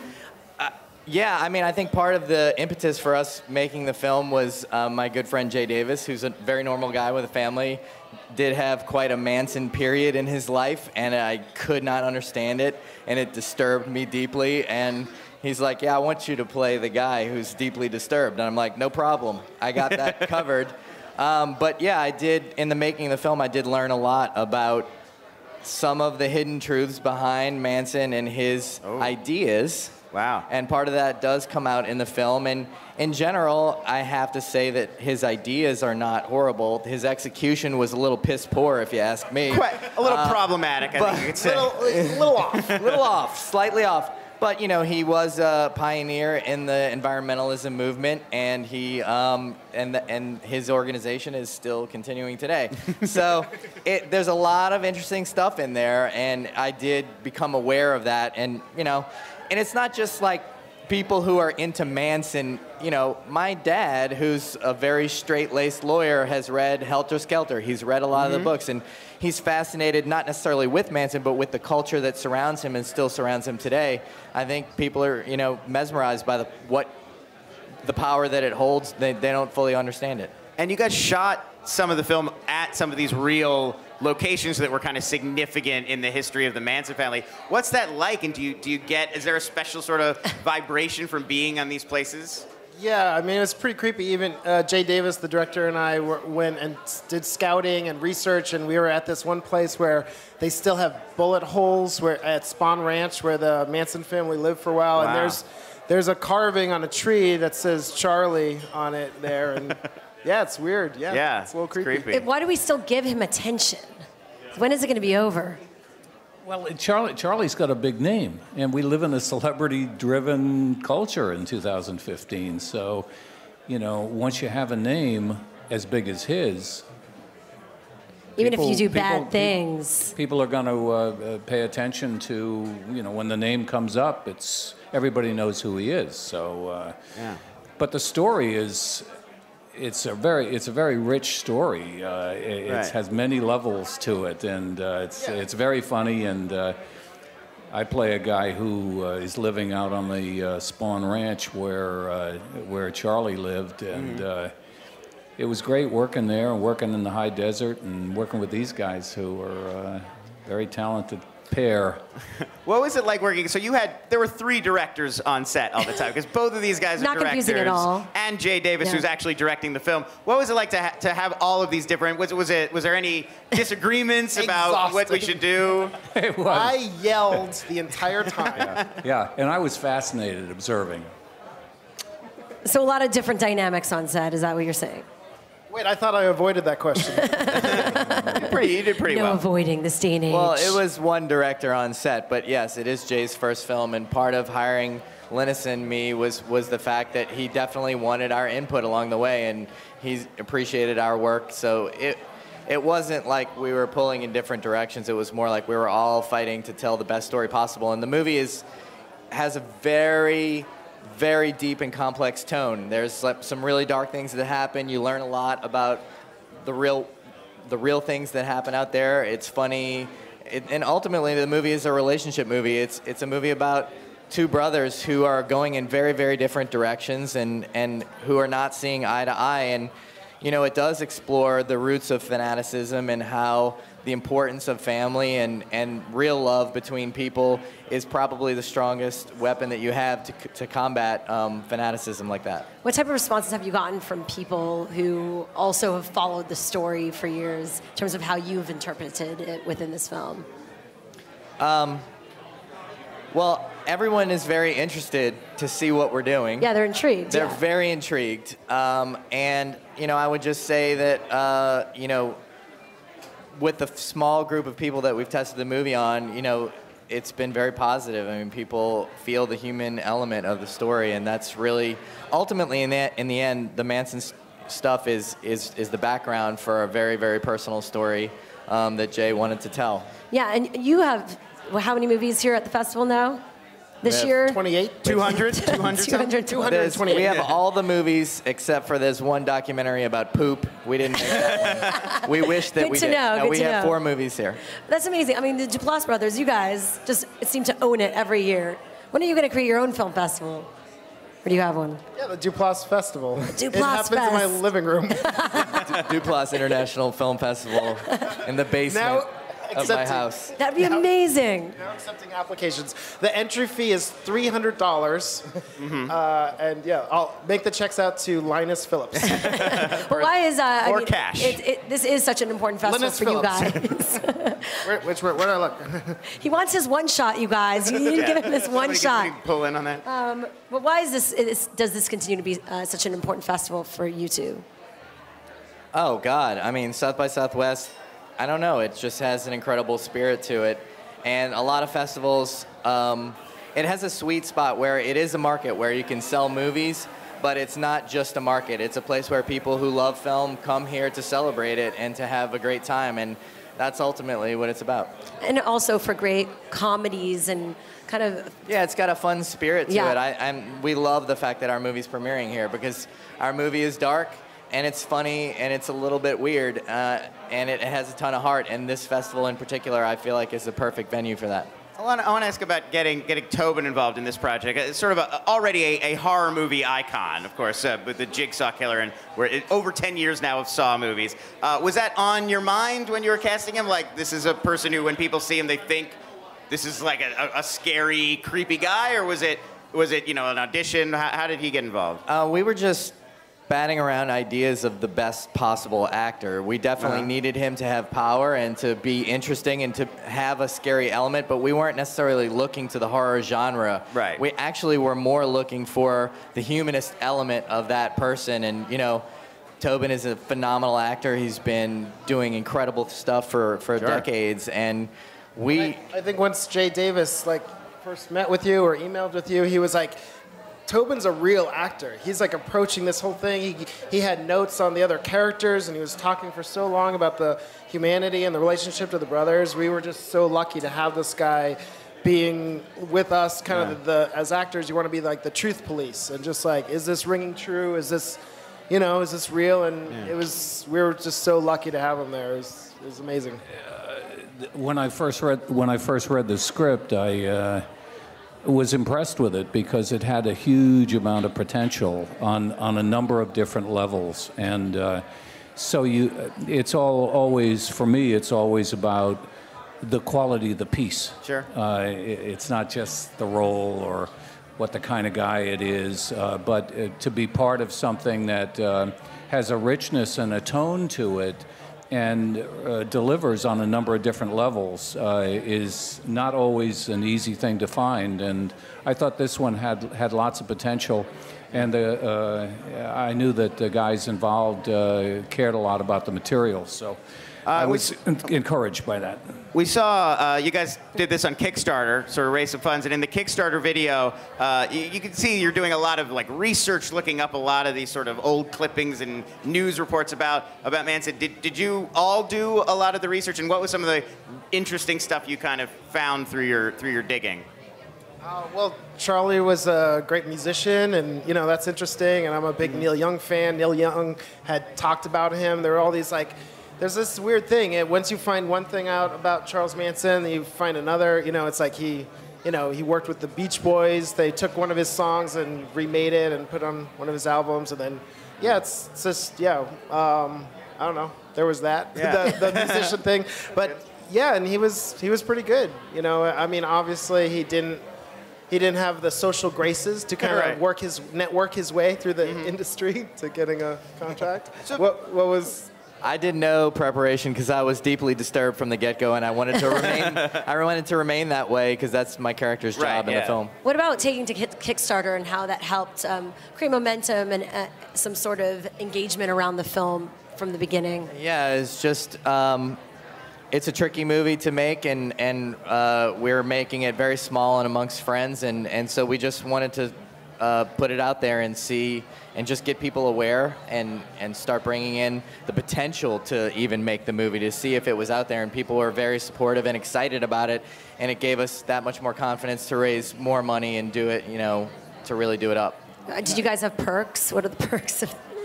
Yeah, we have perks. I'm going to give several people back rubs. Are you That's really? great. Yeah, I think so. Starting with you. What's up? The purpose of the film isn't to celebrate Charlie Manson. Yeah, of course. He's the linchpin. He's the linchpin for a relationship between these two guys. Sure. And a very strong one. In my character, it's a metaphor for the strained relationship with the brothers. Like, can Jay's character love me even though I have such an interest in something that's horrifying to him? Right. And we all kind of, in our lives, play these not games, but you test the person if they're going to be there, really be there and love you regardless. Sure. I've sat and watched this with my 19-year-old son. And his reaction to the film was that it was about the truth. These two guys finding the truth in their relationship. Charlie Manson's the central kind of big name, the celebrity name. Right.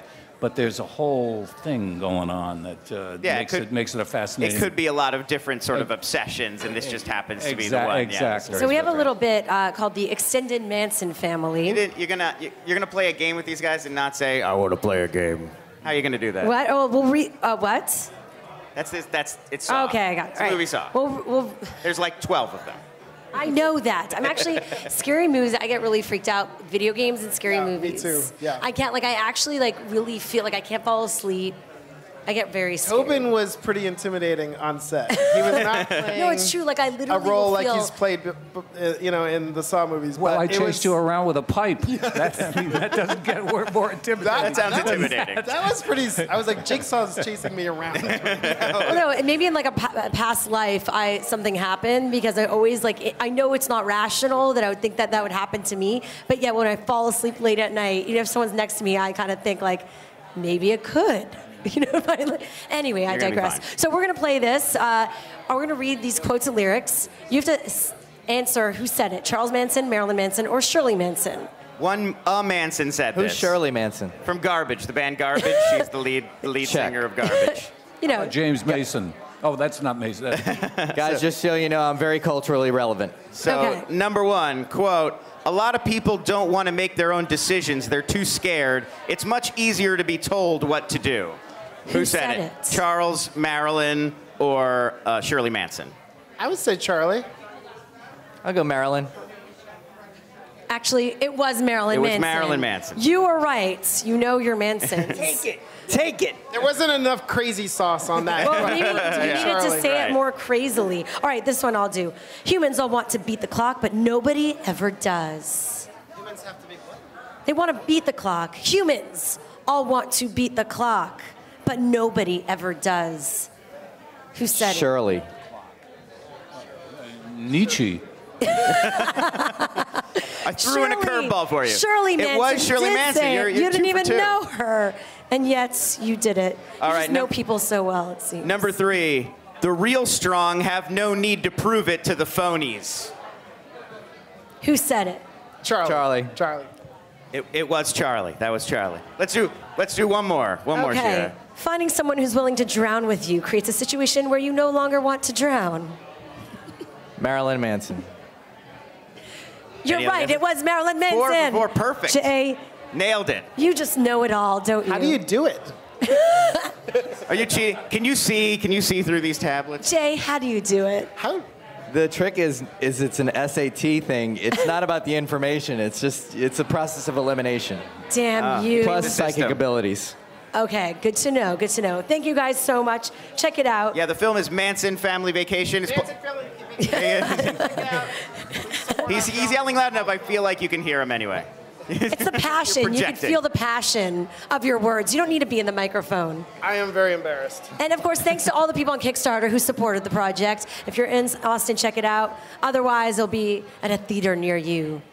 very soon. Nah. And more to come from What's Trending Live at the Samsung Blogger Lounge. We have Tig Notaro coming up. Ondi Timoner, Yeah, talking about a Russell Ondi Brand doc. from the Russell Brand documentary. Tahj Mowry's performing. So a lot of It's a fun big stuff. day. So definitely stay tuned. Go in the comments because our community manager's right there. And tweet us at What's Trending, #Samsung South by Southwest. Any fun quotes? Any questions? Oh, I thought we we were want to done. hear from you. We'll be We're still back not right done. after this.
Watching What's Trending live from the Samsung Blogger Lounge at South by Southwest in Austin, Texas.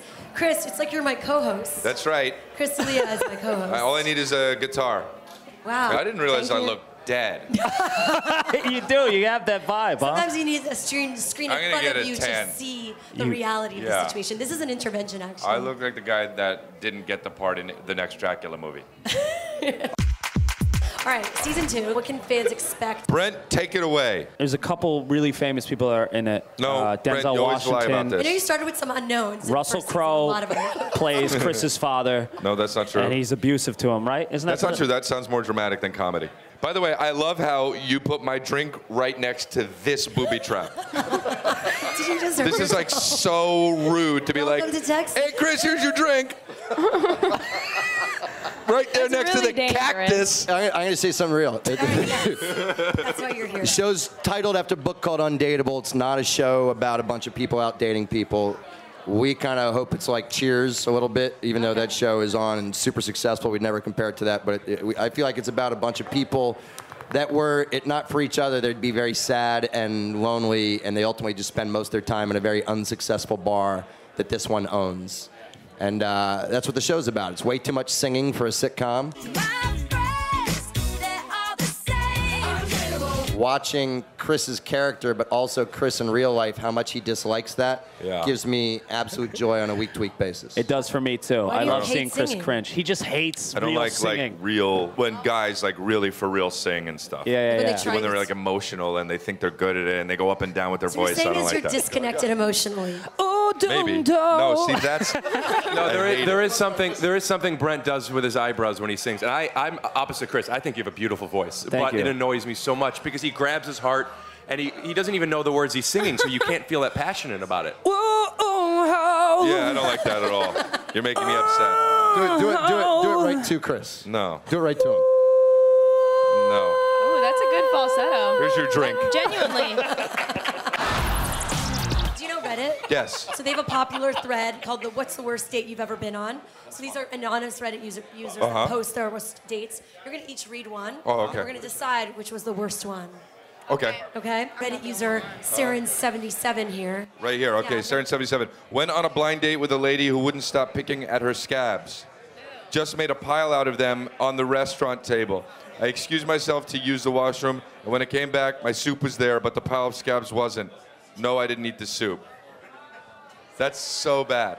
That's the worst thing I ever heard in my entire life. That was me. We'd gone to the movies to see Cloudy with a Chance of Meatballs. Before the movie started, I texted another friend of mine to tell her, the friend, how terribly the date was going already, and then I heard that fateful sound. Immediately after clicking send on my phone, my date's phone chimed. She pulled out her purse and read the text. Then she slowly turned to me and asked, "Did you mean to send that to me?"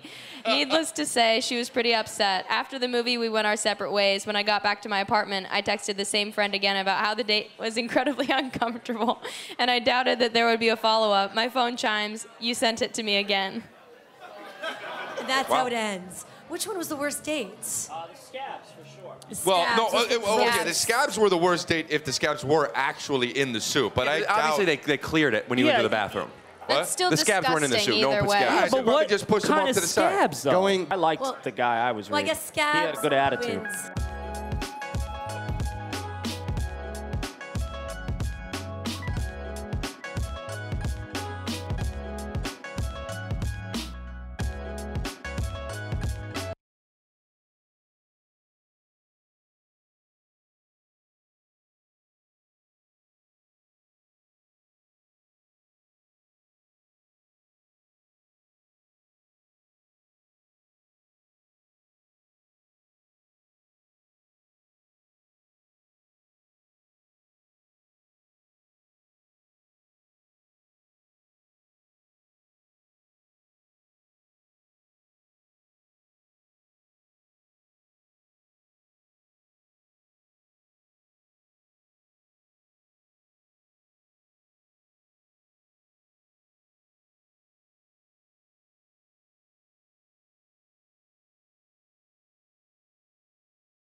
back. What's Trending Live from the Samsung Blogger Lounge at South by Southwest in Austin, Texas. I'm Cheryl Lazar. Alana Harris, my head writer from What's Trending, joining me today. We got the stars and writer-director of 6 Years, Tyson Formiga, Ben Rosenfield, and Hannah Fidel. So this is a really, fun, interesting story about a relationship over 6 years. So can you, give people a little bit of the storyline who haven't been able to see the movie? It's about a young couple who have been together for 6 years, and they are breaking up. Spoiler alert. Thanks. You ruined it for all of us. I hope that's not like the last scene. That would be pretty devastating. We did a lot of bonding beforehand, and the three of us took a trip up to the Berkshires to just spend time together and talk through the script and talk through the characters and create a backstory, which at the time it seems like, oh, all these little details, how are we going to remember it all? But in the end, when we're on set, we can pull back and remember oh yeah, that was our first concert. Let's think of that in the scene, you know? Right. And that's what helped create that familiarity. And also, Ben's cool. He's easy to get along with. And you guys actually shot the film about a year ago. You were saying right here in Austin. Why did you choose Austin as the setting, and how did Austin sort of inform the movie and the making of the movie? It's just under a year, right? Didn't we start on March 17th or something? Oh, wow. Yeah, so in 2014. Wow. It's yeah. I got here the day South by ended last year. Austin seems like such a perfect college town, and it's about two kids basically at the end of their college experience. So it's a great city to work in. And have you ever been in a place where you had to choose between an opportunity and a relationship or a person? Yeah, as an actor, it's always you're constantly in situations where you just book a job and you have to leave last minute. So luckily I haven't had to make a decision like this or that, but it's always a part of your life when you have to be on the go all the time. Yeah, it's very last minute. As Ben said, you can the next day just be halfway across the world, and it's all right. But luckily you create relationships with the people that you connect with, but they understand it and can handle it and handle the distance for a minute. Yeah. What do you hope people take from this film in terms of the dynamics of a relationship and how it grows and evolves? As long as people connect to it and relate to the story, I think that's the most you can ask for, and maybe they'll have some sort of cathartic experience watching it. It's about a time that most people have been through, and I think just going through that experience truthfully would be good. Yeah, well, it's also about a time that a lot of people are also going through at the moment right now, and just young adults and dealing with falling in love or falling out of love for the first time. Thank you guys so much. 6 years is the movie. Congratulations for being here at South by Southwest. Have a good rest of your time here. Thank you.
Lazar, and you're watching What's Trending live from the Samsung Blogger Lounge at South by Southwest. And yes, that's right, we are in Austin, Texas. We're having a blast. It's day 3 of our live coverage here. And joining me right now, you might know him from Veep, and now from the movie Spy also, Sam Richardson, everyone. Welcome to What's Trending. Thank you, hello. And congrats, you're now a series regular on Veep. I am, yeah. Season 4 of Veep, I'm now a series regular, character Richard Splett. Congrats.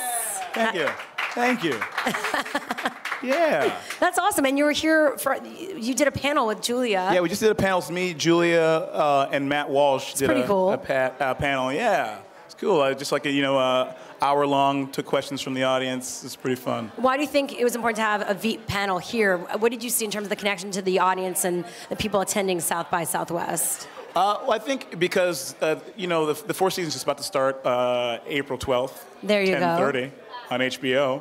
I think it's important to kind of get Julia out there and kind of have her you speak as the president would, She wasn't playing the president, but, there's a lot of questions to her. She's repping and fronting the show. Exactly. She's being the Veep. And do you feel like there's a connection with the digital social media audience? Well, I think it's a very important connection to make on any sort of show nowadays, because people tweet, it's the way that people communicate now. It's important to that's the front lines of how to let anybody know about whatever's going on. That's not new information. People know that Twitter and Instagram. Of course, and I think around. also through the show, it's made such an impact because of her character and how she portrays that. And it's a very strong role as a woman. Exactly. Yeah, a woman being the president of the United States is probably the strongest role on Earth. Maybe next up we'll break ground with a female as a president. Real one? Maybe. I think it might happen. It might. You can decide, America. Look at that camera right there. That Let's one. talk about your role on the show now, and how we're going to see it evolve into the next season. Yeah. So I play a character named Richard Splett. He's a campaign aide, or he's a political aide who ends up working in the White House. He's kind of like a well-intentioned, he's not an idiot, but he's a well-intentioned goof who you don't want to spend a lot of time with, but you end up spending a lot of time with anyway. Mm-hmm. He means to do so well. He's like the NBC page on 30 Rock. Exactly. But for the political world. For the political one. I like making those analogies. It helps people, kind of. Yeah, see? So what's it been like working with award-winning actors? You have Tony Hale, Julia Louis-Dreyfus. It's the greatest. It's a constant struggle to not play fanboy the whole time, because I'm like, oh man, that's Matt Walsh. I love him. And there's a lot to learn from them also, I'm sure. There's so much, every take, watching how these guys can even improvise within the scenes. It's not the final product, of course, isn't improv. It's written, but watching how these guys are just comic masters, it's been invaluable. As a learning experience. The show has done so well. Why do you think that is? What's the secret behind the success of that show, having been on the inside? Well, being on the inside, it's these are people who are every character is the worst person, but they are also relatable. You know what I mean? Everybody's out for themselves, but aren't we all? Yes, we all have that in us. We all have that in us. Survival of the fittest, they call it. Exactly. So you're watching people be real, and you're watching how people really interact with each other behind the scenes.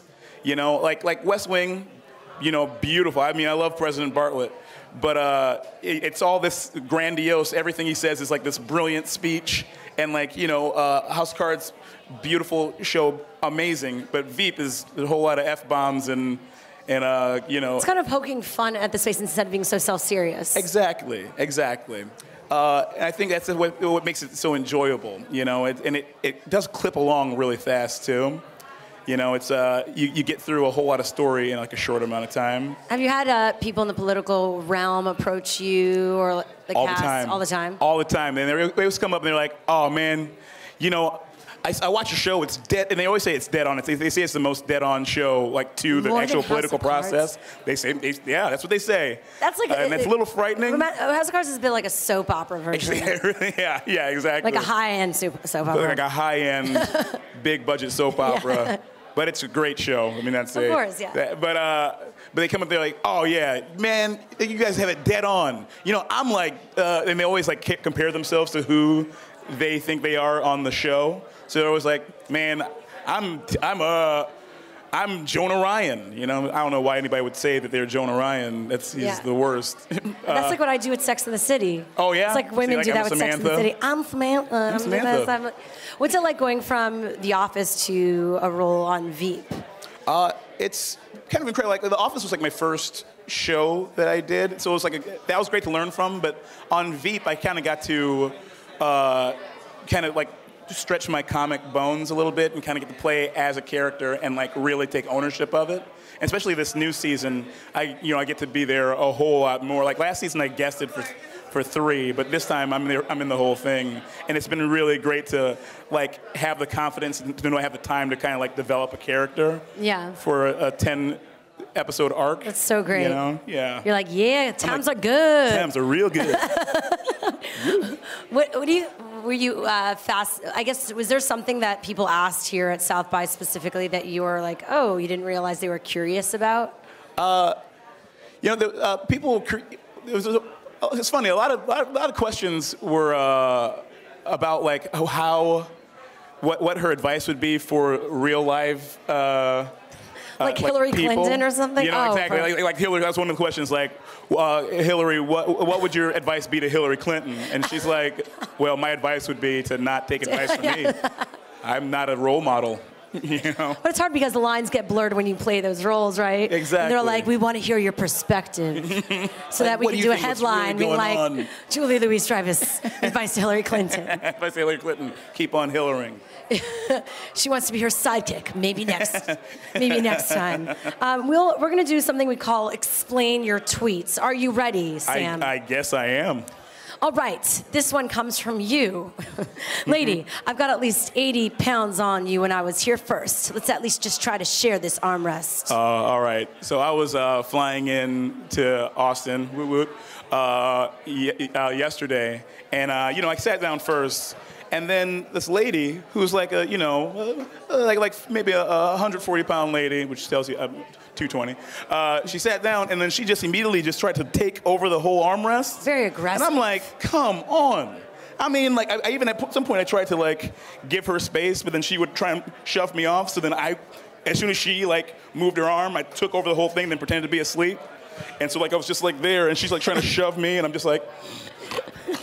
Just like fake sleeping, but like giving a real hard arm guard for the whole flight, and I did not sleep a wink. That's a bit of Larry David's scene, right? Exactly. Where he's you gotta take your stances sometimes, and I'm not backing down. At this point, they would increase the width of the armrest. Right? You know, it's like we deserve it for how much we pay for these flights. Just make that plane like a half a foot wider and give everybody an arm rest. I hear you. These are Just issues, modern-day issues, first-world problems. Bears and goats are having a golden age in commercials. Please explain. What commercial were you watching when you wrote this Right now there's that, what was it? It's a Discover Card commercial that's got the screaming goat in it. And then there's well, you know what? That went viral. That's why. That went viral. That went viral like a little bit ago. But then they take it and they put it in the commercial thinking that their commercial will go viral. That's exactly. They're hoping to jump on that bandwagon. There are 2 screaming goat commercials right now. Too many. Too many. Thank you. And then a bunch of bear commercials. So that's what I was thinking when I wrote that tweet. Good observation. You know what I mean? I see what's going on in the world and I tweet it. Insightful. Thank you. The rule should be the fancier the hotel, the more likely a toilet brush. Have you ever seen a toilet brush in a hotel? No, because I feel like you would assume it's dirty. Like they should just have replacement toilet brushes. If you have someone visiting your room and you don't have a clean toilet, what do? You know what I mean? It's the most scary thing. Do you ever watch those shows where they go into the hotel hell and all that? Well, after watching a series of those and going to a hotel, you would never look at hotels the same way because you're looking at the dust, the stains, everything. You realize how gross everything is. Never. Just sleep Hope you go back to your hotel and have fun. Oh, yeah. I think I might skip the gym tonight, ... for the rest of my life. Have you managed to keep up with the gym at all? Was this a resolution of yours? I have managed to keep that up. I've got like the kind of physique that, well, right now it doesn't look like it, but it's like I have that like kind of muscle-looking fat So it's like it's all fat, but it looks like I can just kind of contour it to make it look like I've got buff muscles, but really, if I take the shirt off, it just all comes out everywhere. No. Oh, yeah. Is that I can prove it right now, but I won't. This is like your Spanx shirt? It's basically, I wear nothing but I wear a Spanx bodysuit. They need to start and then a I man go out, Spanx. and like my fat starts popping out over the top of my neck. Sometimes I have to shove it back No, down. Beautiful. You're great. Sam Richardson, everyone. Thank you so much. Check him out on Veep. Coming up April 12th on 10:30. HBO. We appreciate it. And coming up, Eliza Schlesinger, my girl, my comedian girl. We actually went to college together. Oh. There you go. And Ondi Timoner from her movie, Brand: A Second Coming, the documentary, is here at the fest making a lot of news. And we are ending the day with Tig Notaro, who is great. And she has also a documentary here. A lot of docs. A lot of docs. TV shows, films, docs. We're covering it all here on the What's Trending live stream from the Samsung Blogger Lounge. We'll be back in just a moment.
live from the Samsung Blogger Lounge in Austin, Texas at South by Southwest. How's everyone doing? Yeah, it's afternoon time. Happy hour somewhere in the world. Right. I'm Shiri Lazar. Joining me, Tahj Mowry. Give it up for Tahj.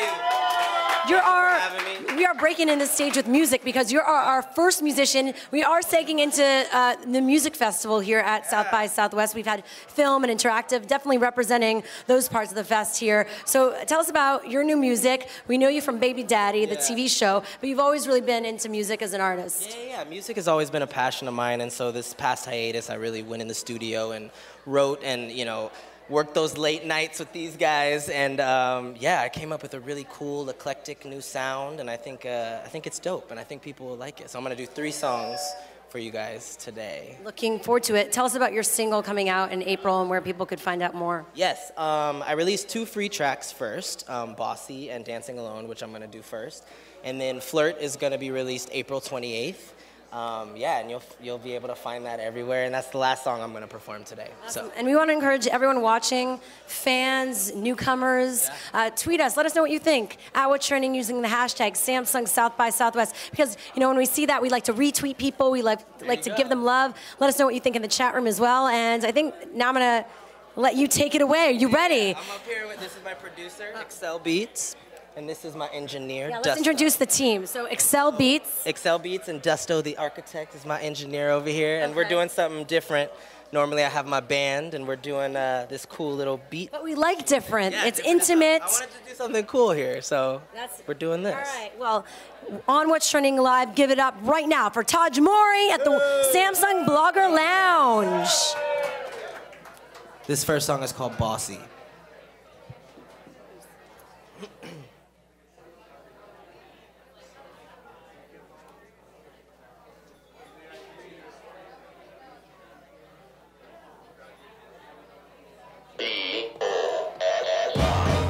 When you talk back to me, I like it when you boss me around. I like it when you take the lead. I like it better when you're on top. I'll do whatever it is you want me to do. Yeah.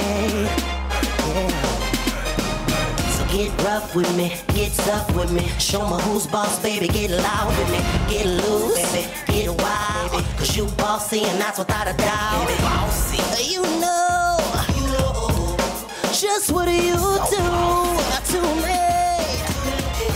When you get bossy, get rough with me, get tough with me. Show me who's boss, baby. Get loud, baby. Get loose, baby. Get wild, cause you bossy and that's without a doubt. You know just what you do, yeah. When you, I love it when you take my hand and you got it to that place down south. Teach me all the things that nobody else can. Cause baby, I'm your student and I'm at your command. So tell me the next position that you want it. And if you want it fast, I'm the energizer bunny. So tell me the plan, cause I'm your man. Cause I want you to take control like nobody can. So get rough with me, get tough with me. Show me who's boss, baby. Get loud with me, get loose, baby. Get wild, cause you bossy and that's without a doubt. You know just what you do, yeah. When you get bossy, B-O-S-S-Y, baby, please don't be shy. You so F-L-O-S-S-Y, and I really wanna be your slave tonight. B-O-S-S-Y, baby, please don't be shy. You so F-L-O-S-S-Y, and I really wanna be your slave tonight. So get rough with me, get tough with me. Show me who's boss, baby. Get loud with me, get loose, baby. Get wild, cause you bossy and that's without a doubt. You know just what you do, yeah. When you get bossy, hey.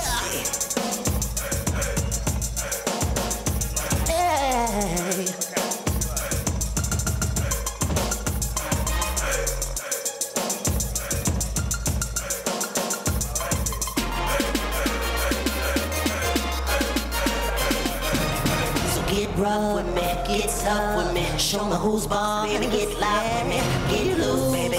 Get wild, baby. Cause you bossy and that's without a doubt, baby. You know Just what you do. Yeah. When you get bossy. Hey. Oh.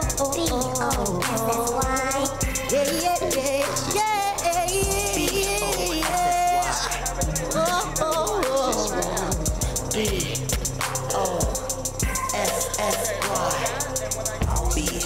Bossy, baby. I love it when you're bossy, baby. I love it when you're wild for me, baby. B-O-S-S-Y. B-O-S-S-Y. Bossy. So that was Bossy. Thank you. Thanks, guys. Thank you. This next song I'm gonna do is called Dancing Alone.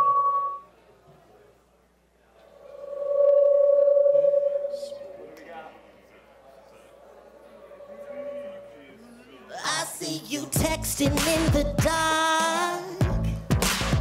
What are you hiding from me? Can't even keep up with your lies. They change like seasons, baby. You think that you're smart, you think that you're slick. Must be a magician with all of your tricks. I saw you cheating on the dance floor with someone that I didn't know. Well, I saw you kissing up on everyone like I was invisible. You got me dancing alone.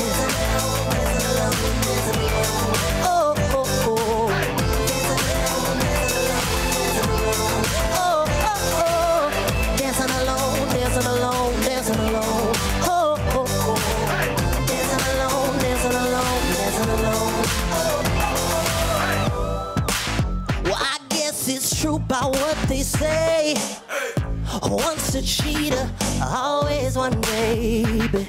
I should have learned my lesson those times before, but now it's time to get up and hit the road. You think that you're smart, you think that you're slick. Must be a magician with all of your tricks. I saw you. With someone that I didn't know. Yeah, I saw you kissing up on everyone like I was invisible. Yeah, you got me dancing alone, dancing alone, dancing alone, dancing alone. Oh. Dancing alone, dancing alone, dancing alone. Oh. Dancing alone, dancing alone, dancing alone. Oh. Dancing alone, dancing alone, dancing alone. You got me dancing alone. Yeah. Oh. Yeah. Oh no. You got me dancing alone, dancing alone, dancing alone, dancing alone. You got me dancing alone, dancing alone, dancing alone, dancing alone. You got me dancing alone, dancing alone, dancing alone, dancing alone. Dancing alone, dancing alone, dancing alone. You got me dancing alone. Don't leave me dancing alone. You got me dancing alone. Yeah. You got me dancing alone. Ooh, dancing alone. Thank you, guys. All right, this last song I'm gonna do is my first single that's dropping April 28th, and I'm really excited I get to perform it for you guys. And yeah, this song is called Flirt.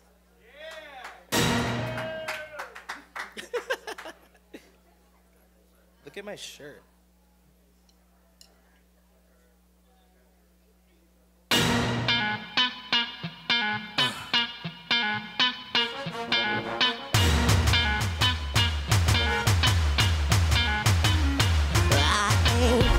Nobody to tie me down. Tonight It's midnight, I'ma turn up now. I'm gonna have a drink at my spot downtown. I'll find a seat at the bar and just look around. Yeah. Let's see why is walking in. You know why. What I'm doing in here, bartender, pour it on up. What could it hurt? This liquid courage, baby, makes it that much easier to flirt. Well, I just wanna flirt with you. And you, and you, and you, and you, and you, and you, and you, and you putting in that work. You know what I wanna do to you. And you, and you, yeah, yeah. I just wanna flirt. So many girls, so little time. But you only live once, so I gotta get mine. Ooh, ooh, ooh, yeah. And if you came with your man, I ain't trying to fight. But you're looking so good, I just had to say hi. Hey, you know why? What I'm thinking of skipping out of this club and getting it in, bartender, pour it on up. What could it hurt? This liquid courage, baby, makes it that much easier to flirt. Well, I just wanna flirt with you, baby. And you, and you, and you, and you. You know what I wanna do to you. And you, and you, yeah, yeah. I just wanna flirt. I just wanna flirt with you. I just wanna flirt. I just wanna flirt. I'm putting in that work. Ooh, yeah, yeah, yeah, yeah, yeah, yeah. I just wanna flirt, but I just wanna flirt with you, baby. I just wanna flirt with you, baby.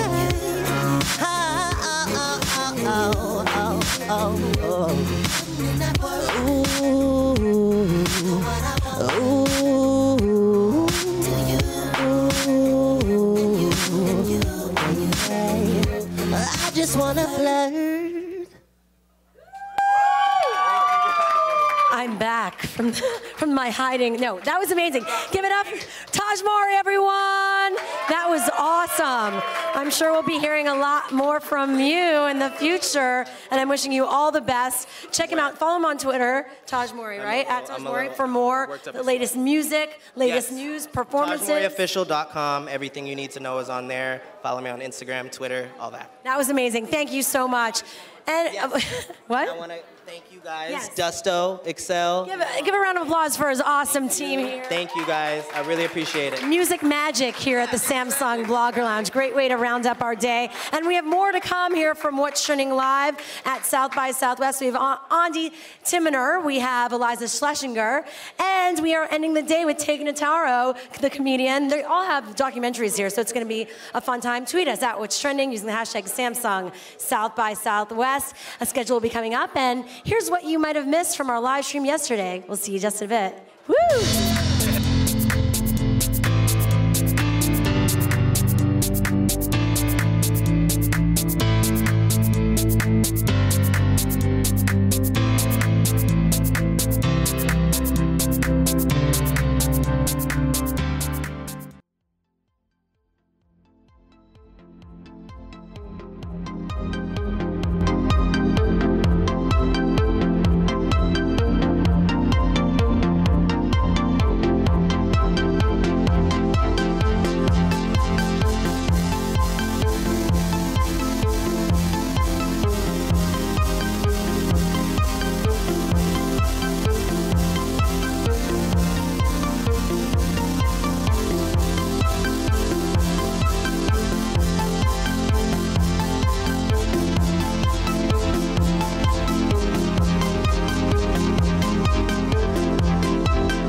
Austin, Texas. Lon Harris. Is it still the first day? Is Well, that this true? is actually, I traveled on Wednesday, so this is really my third day. Feels like day 18. But, day one of our live coverage. 2 hours ago, and it feels Amazing. like day We haven't 18. introduced you yet. This Oh, is sorry. all right. I'm not It's here. like a Judy. stranger's voice. You want to introduce Judy Greer, everyone. Welcome her right now. Look at that, it's Judy her movie Greer. Fresno is here at the festival. Fresno is in Austin. Yes, it is. That Fresno's is in so Austin. dumb. For I'm sorry one I said that. week only. How many times have you told that joke? Fresno today? comes to Austin. I came up with it just now, right on the spot. Oh, I feel good. Tell us a little. I mean, you and Natasha Lyonne, you're playing this like close, sort of sisterly relationship. What kind of conversations did you have? Did you fill in a lot of the backstory for these characters? I mean, just in Yeah. your discussions with each other, preparing to play Shannon and Martha. Yeah, we did. We did a lot of rehearsal before we started shooting, which is very rare. And it's so weird. In movies, you do a movie for $1 trillion, maybe. You made And $1 don't trillion rehearse for at this all. movie? But, like some movies, you rehearse for a couple of days. This one we rehearsed for a while, and so we got to go through a lot of our backstory, and we kind of put those pieces together. I think it Yeah. helps a lot when you're dealing with such a close relationship between two people.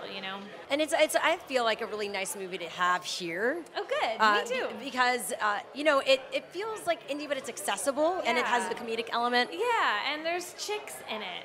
Right? Is that right? So Yay. let's talk. Is that important? You hear these conversations about women in comedy and all this Yeah, stuff. And what do you yeah. think about the direction of those conversations and the point of them? Well, I think it's crappy that we have to have the conversation, first of all. We shouldn't be even having a conversation about, wow, there's so many great comedies for women these days. Like, that shouldn't be a conversation. That should just be the norm. Like, course, there should yeah. be great comedies for men and women all the time, and then we wouldn't have to talk so much about it. But because we have to talk about it, I feel like we really actually have to talk about it, and I think it's great that this festival, South by Southwest, made a big deal about our movie, wanted to premiere it here, and that is a huge vote of confidence, not only for our film, but for female-driven comedies. It's not all like girls who have a hard time with each other and fight, and like the female drama or the female sickness or my husband's mean to me, like female comedies. Yeah. Women are funny. Women want to laugh at other women. We want to relate to other women. And it's allowed to be like dark and weird and twisted, and it doesn't yeah. back away from How making come, these the guys are the ones that are always doing the dark, twisted comedies and saying the things that you're like, oh. And dirty. Yeah. And you're kind of like, it's uncomfortable, but I'm still gonna watch. I mean, the things that come out of my friends' mouths, my girlfriends' mouths, are hands down 1,000 times dirtier than any of the things I ever hear my guy friends say. Well, I think that's why a lot of women who are portraying that side of things are doing really well these days, and movies or content in general Yeah. that approaches it like that, because in the end, it's almost like what we're all thinking, but we're scared to say because it was in the past deemed as wrong, or right. you're like, or like, oh, nice girls don't talk like that. Yeah. But I do have to say, on this topic, that I don't always think that women need to always go for the shock value. Like, we're smart, we're funny, yes, we're dirty, but it doesn't always have to be that. It doesn't always have to go to that level. Like, it doesn't Right. have to always go blue to be really smart and funny.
What's Trending live from the Samsung Blogger Lounge at South by Southwest. Day 3 here. We've been live streaming the entire time. I'm Shira Lazar. Joining me, Lon Harris, head writer at What's Trending. And I'm so excited for our next guest. She's actually someone I've known for a while, definitely trending and making news here at South by Southwest for her documentary about Russell Brand. Please welcome Ondi Timoner here to What's Trending. Hello. Ondi, give a round of applause. Thank you. So the documentary, Brand A Second Coming, documents his life in many ways, and it's caused a lot of news here and controversy at South by Southwest because Russell, who was supposed to do the keynote and promote a lot of stuff, decided just suddenly to not show up, and directly because of the film. I just ran into Rinna, who booked him to speak, and I had not met her before, and I apologized to her because I'm sure that our film was responsible for him not attending, but it's not because it's not something that he doesn't stand by. It's not that he doesn't feel that the film, I mean, he released a statement explaining that it's just his life was painful and difficult enough the first time around, and I think he's just been grappling with how do you talk about your life like it's a scene. And there's things in there that are so personal, you know, that have never seen the light of day, or private moments, people that have never spoken about him publicly before, his first girlfriend, his father.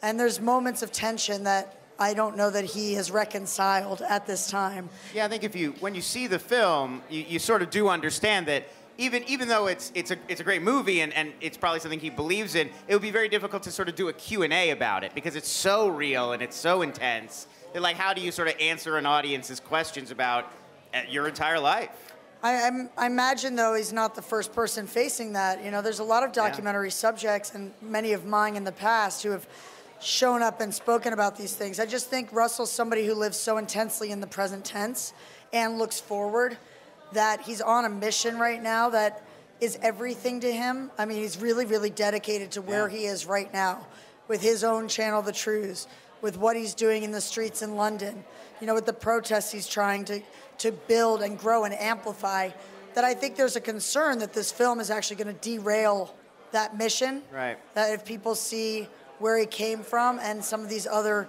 contradictions and struggles that he has and his foibles, that they won't be in line with his mission, but actually... But it humanizes him. Actually, it humanizes him, and actually it shows the roots and the integrity of his mission.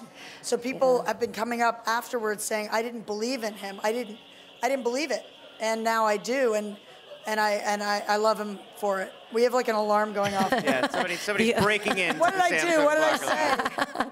Oh, it just went off. There you Okay. go. Yeah. Tell us about the process of bringing this all together, because you joined kind of last minute on the project. No, I joined 2 years ago. Well, 2 years ago, but I haven't been in touch. But no, but last minute in terms of it was being documented over a joined. few years. Different directors had come in. 6 years. That's why last minute 2 years ago. Last minute and 2 years. Big From difference. the 6 years process. Yes. I shot a new movie, though, from about 2 years ago, because the other movie, which has footage in this movie, is not about him. It's really him exploring other people, and almost like a talk show host, sitting down with Mike Tyson, David Lynch, Oliver Stone, people that I cut out, like Cameron Diaz, 50 Cent. So it was him Donald sitting down Trump. with people. Wow. Yeah, and then also people in Angola prison. Really compelling footage from that.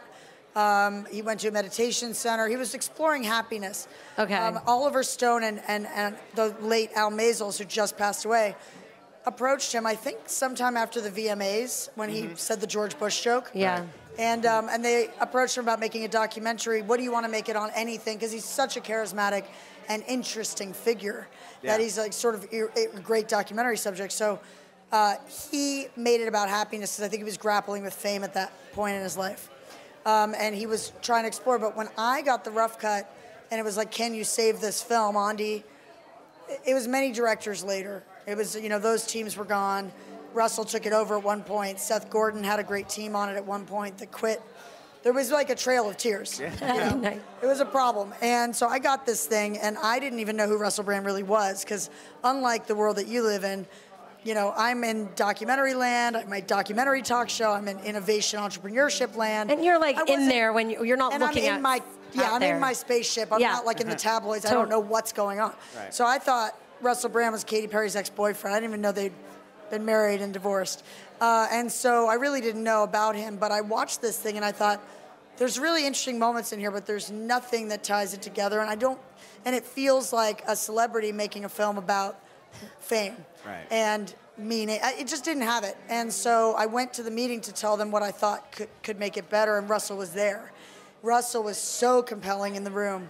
His intelligence is just like breathtaking. Yeah. And there was an essence to him. I mean, it's like electricity. And none of that was in the movie. And that upset me. I didn't even expect Russell to be there. It was like really surprising. By the time I got to my car at Soho House, like in West Hollywood, it said, "I'm enchanted," an email from him, 5-paragraph essay. And he pursued me to make the film, and I went to a stand-up show. It was the beginning of the Messiah complex, and he was exploring Che Guevara, Gandhi, Malcolm X, like his heroes versus the pop celebrity that he was swimming in, that world of paparazzi, and that he had attained all this stardom. And I think he was just grappling with that kind of transient fame, superficial pop fame, and like lasting immortality. What does it take to really live a meaningful life? And I said to him, listen, you've taken drugs, sex, fame, you married a pop star, like you've taken it all to the hilt, you got everything that we all think makes us happy, and you came up empty. Now you're looking in this other direction. I can tell that story. You have to make it about you. And I need creative control. And so at Two challenges. Right. So at that point, he was obviously open to it. So he was, but we media dated for a while. We went back and forth. Right. I came over, I filmed a little bit. We filmed some stuff. He didn't sign over creative control for probably another year. Oh, wow. And so why do you think he was surprised? I mean, was it a surprise to you? Like, what happened in terms of him seeing the film and then finally deciding he wasn't going to come out? He was upset. I mean, he saw footage along the way and he saw scenes. He's not somebody who enjoys filming a documentary about himself, as you might think, and he says in his statement, you'd think that a narcissist would be all about this. He's not into it. He's a very personal, very private person. Is it maybe also because he can't control the message as much as he usually would? And yes, and of course, as soon as he handed me creative control, it's like, okay, well, anything that Ondi films is fair game now. And so it was like about kind of controlling me, and I'm not easy to control, and I'm somebody who films all the time. So if I'm around my subject, I'm filming. Right. So I was definitely politely asked to leave several vehicles along the way, and then I'd be called to come back into the car like when 10 he was minutes ready. later or something.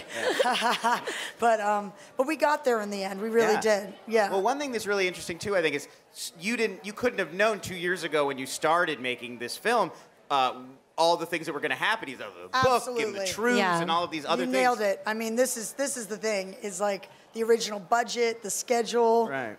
And this happens in documentary, but in great documentaries. And the ones that I've made that people love, like Dig and We Live in Public, I had no idea what was going to happen with Josh Harris. I had no idea no one does. After The Bunker, where I started filming in 1999, where it would land by 2009. And time does provide this incredible narrative, With Russell, I got very lucky, I think we all did, in that his transformation from that moment of starting the Messiah Complex tour to moving to England to overthrow the government, starting the truce, taking on Fox News, writing this book, Revolution, being panned in the press, yet somehow being embraced by the public yet again. All of that we tell, it's unfolding in the film. You see this transformation, you see this struggle, you see the courage, and I think hopefully it will leave audiences ready to go and get involved in their own lives, which is the best thing you can hope for as a filmmaker.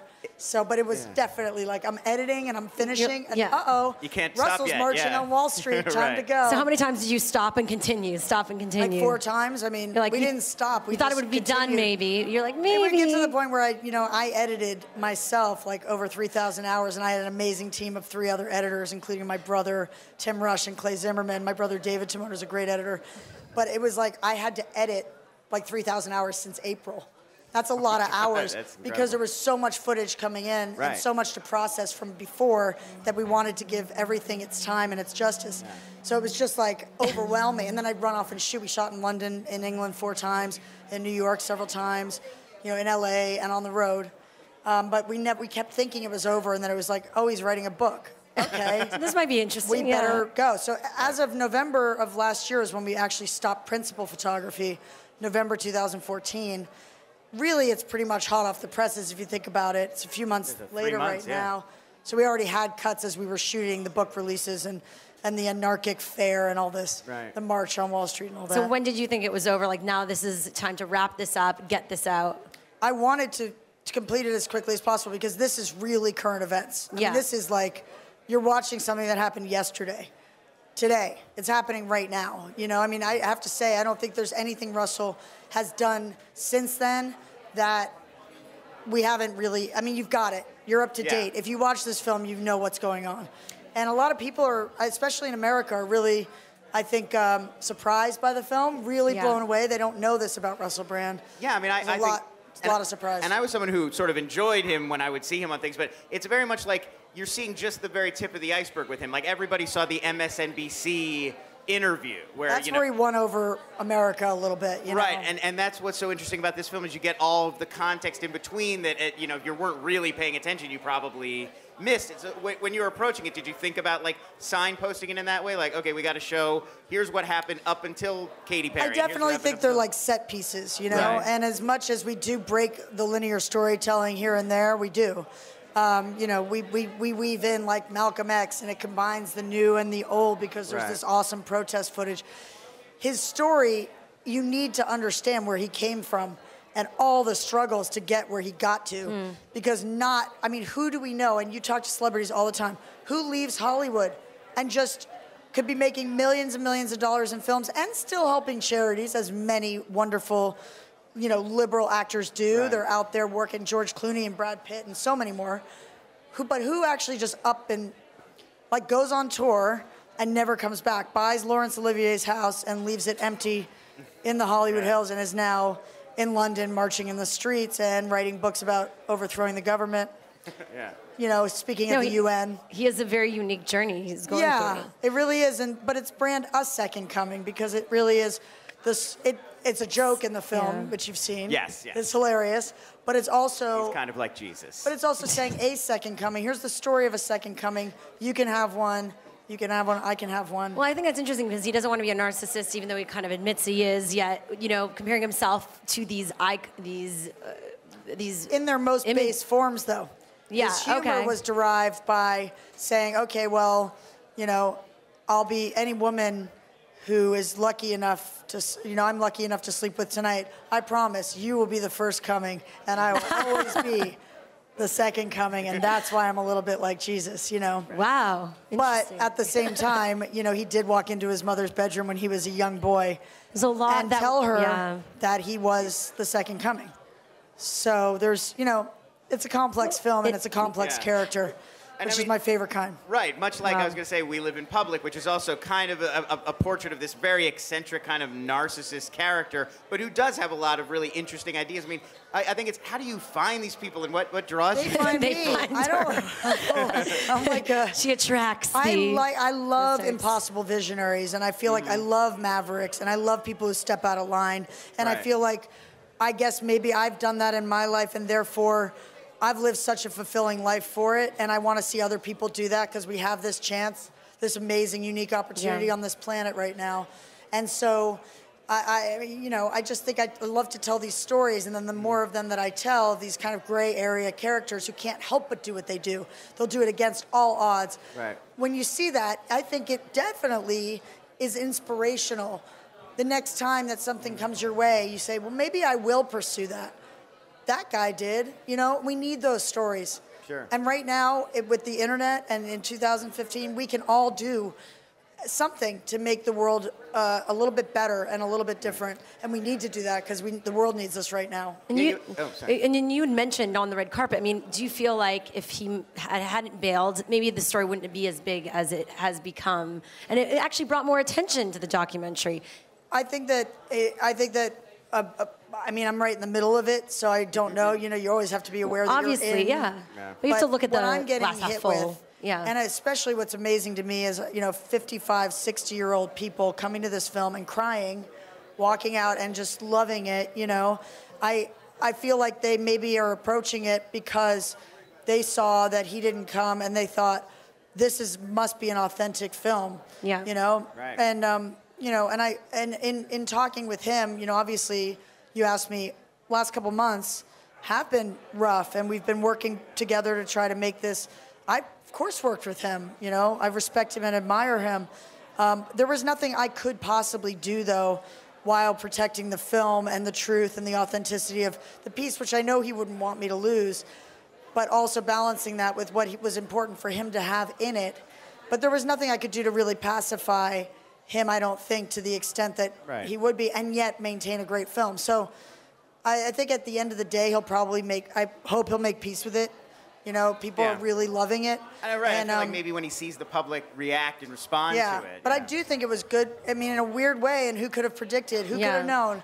But it was, I think, good for the film in a certain way, because people do know it's not a puff piece. And it's interesting because in his news, you know, on YouTube, his whole channel, he's all about revealing and being authentic and like raw, and yet in your documentary is raw and really showing that. When he turns the camera on, when he turns it off. That's the ironic part of it. It's not about him as he walks out of his bedroom.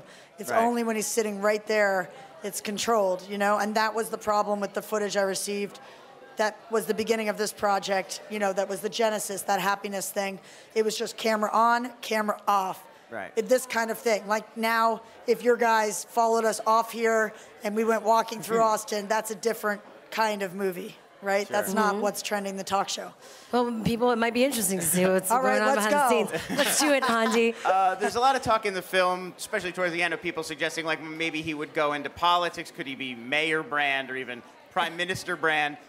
Do you think that's in the cards, or is this sort of impulse too of wanting to be very in control? I don't think you should ever. I think predicting what Russell's going to do is very difficult. Right. Asking Russell to do anything is very difficult.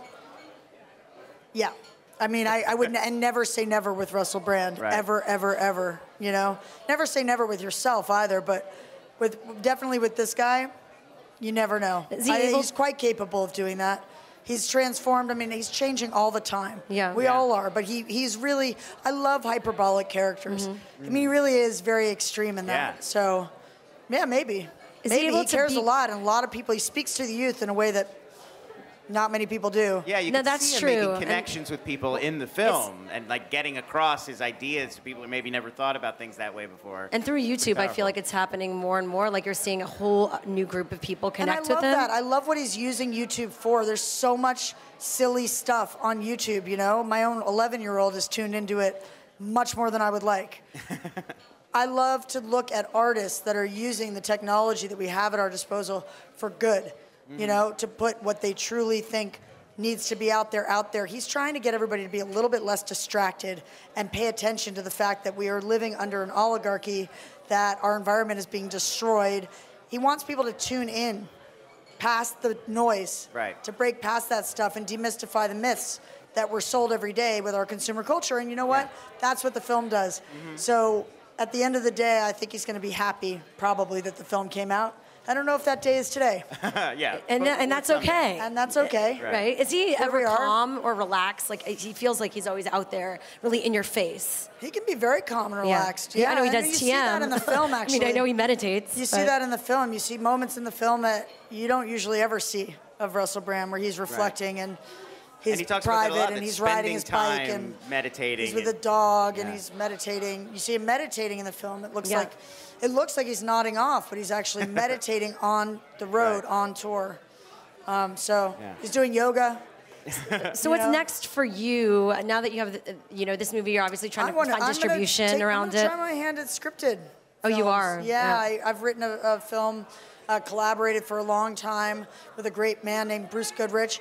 And we took it to the Sundance Labs about Robert Mapplethorpe, who was another cultural lightning rod at a time that I don't think has been pictured nearly enough. A very exciting time in New York City in the 70s with Max's Kansas City and that whole milieu. I'm really excited to go ahead and make that. I'm also writing a script about my parents and my father, who founded the fastest growing airline in the history of America, and then suffered a stroke when I was 9. Oh, wow. And my mom and dad and their love, and it's just an amazing story that I think people will relate to. So while he's still alive, bless his heart, I'm trying to write that. So scripted or not? That's scripted. That's based scripted, on... and we have ideas on casting, which I won't tell you. I'm so Very excited for exciting. you, Ondi. Thank you. And is this going to be available in theaters, but then also you're going to be doing some sort of interesting distribution around the documentary? We are selling it now. Yeah, we've held off, I think, today, tomorrow, something like that. So a lot of different options coming in, I'm sure. It's I don't know exactly. Luckily, I'm not the person receiving those calls. But I will be involved later tonight, so we'll see. Well, Brand is Second Coming is the documentary. It's all right. South by right now. I mean, hopefully theaters. South by, and I'm sure you can go online. You'll find a lot more about it. Brandthefilm.com. Brandthefilm.com. Thank you for sharing all those insights. I appreciate it as always. Love you. Love you too. And more to come here. We have our final Tig Notaro coming up interactive next. session here. Oh, there she is. I see her face. She's there. She has a face. It's in the shadows That's out that there. face right there. Tweet us at What's Trending using the hashtag Samsung South by Southwest. I'm retweeting, replying to you in real time. All We right, also have someone in the let's go, chat Lazar. room. Let's wrap it up. And we'll be back right after this.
What's Trending live from the Samsung Blogger Lounge at South by Southwest. I'm Shira Lazar, Lon Harris, our head writer at What's Trending. Hi, everybody. The final live interactive chat session. Day 204 of our upon time us. here on What's Trending. And I couldn't be happier to bring on a great friend of mine.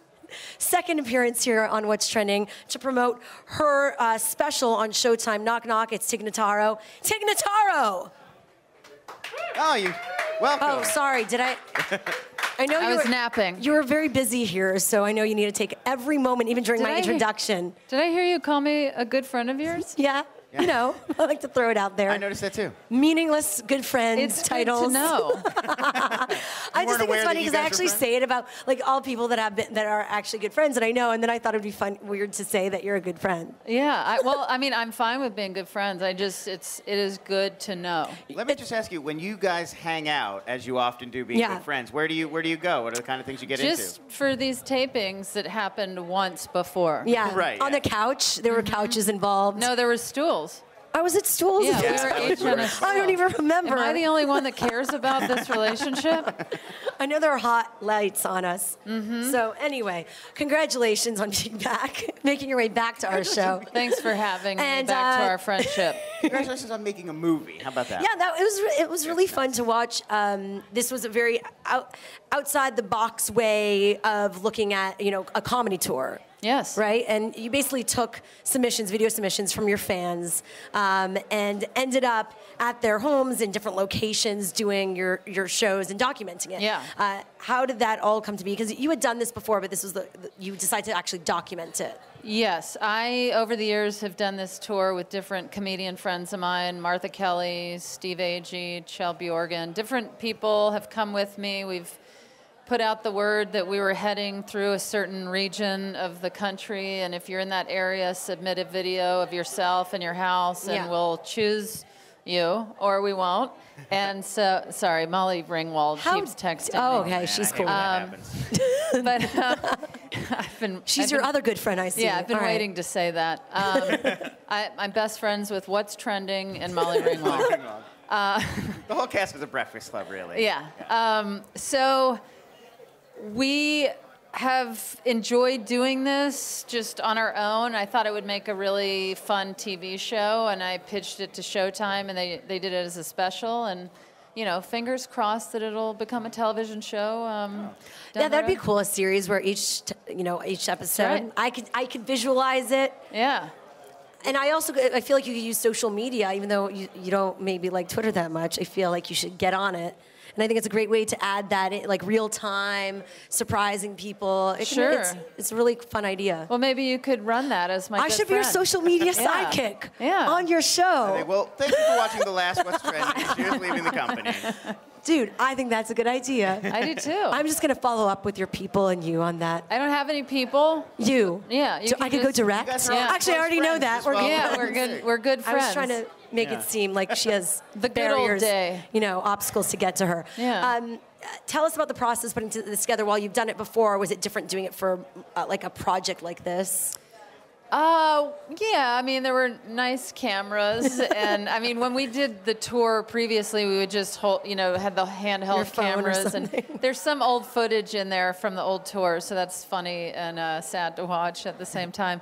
But of course, it was way more. People were driving me around rather than me. Well, your friend, your other comedian friend who joins you. John Doerr, who is one of the funniest human beings. Yeah.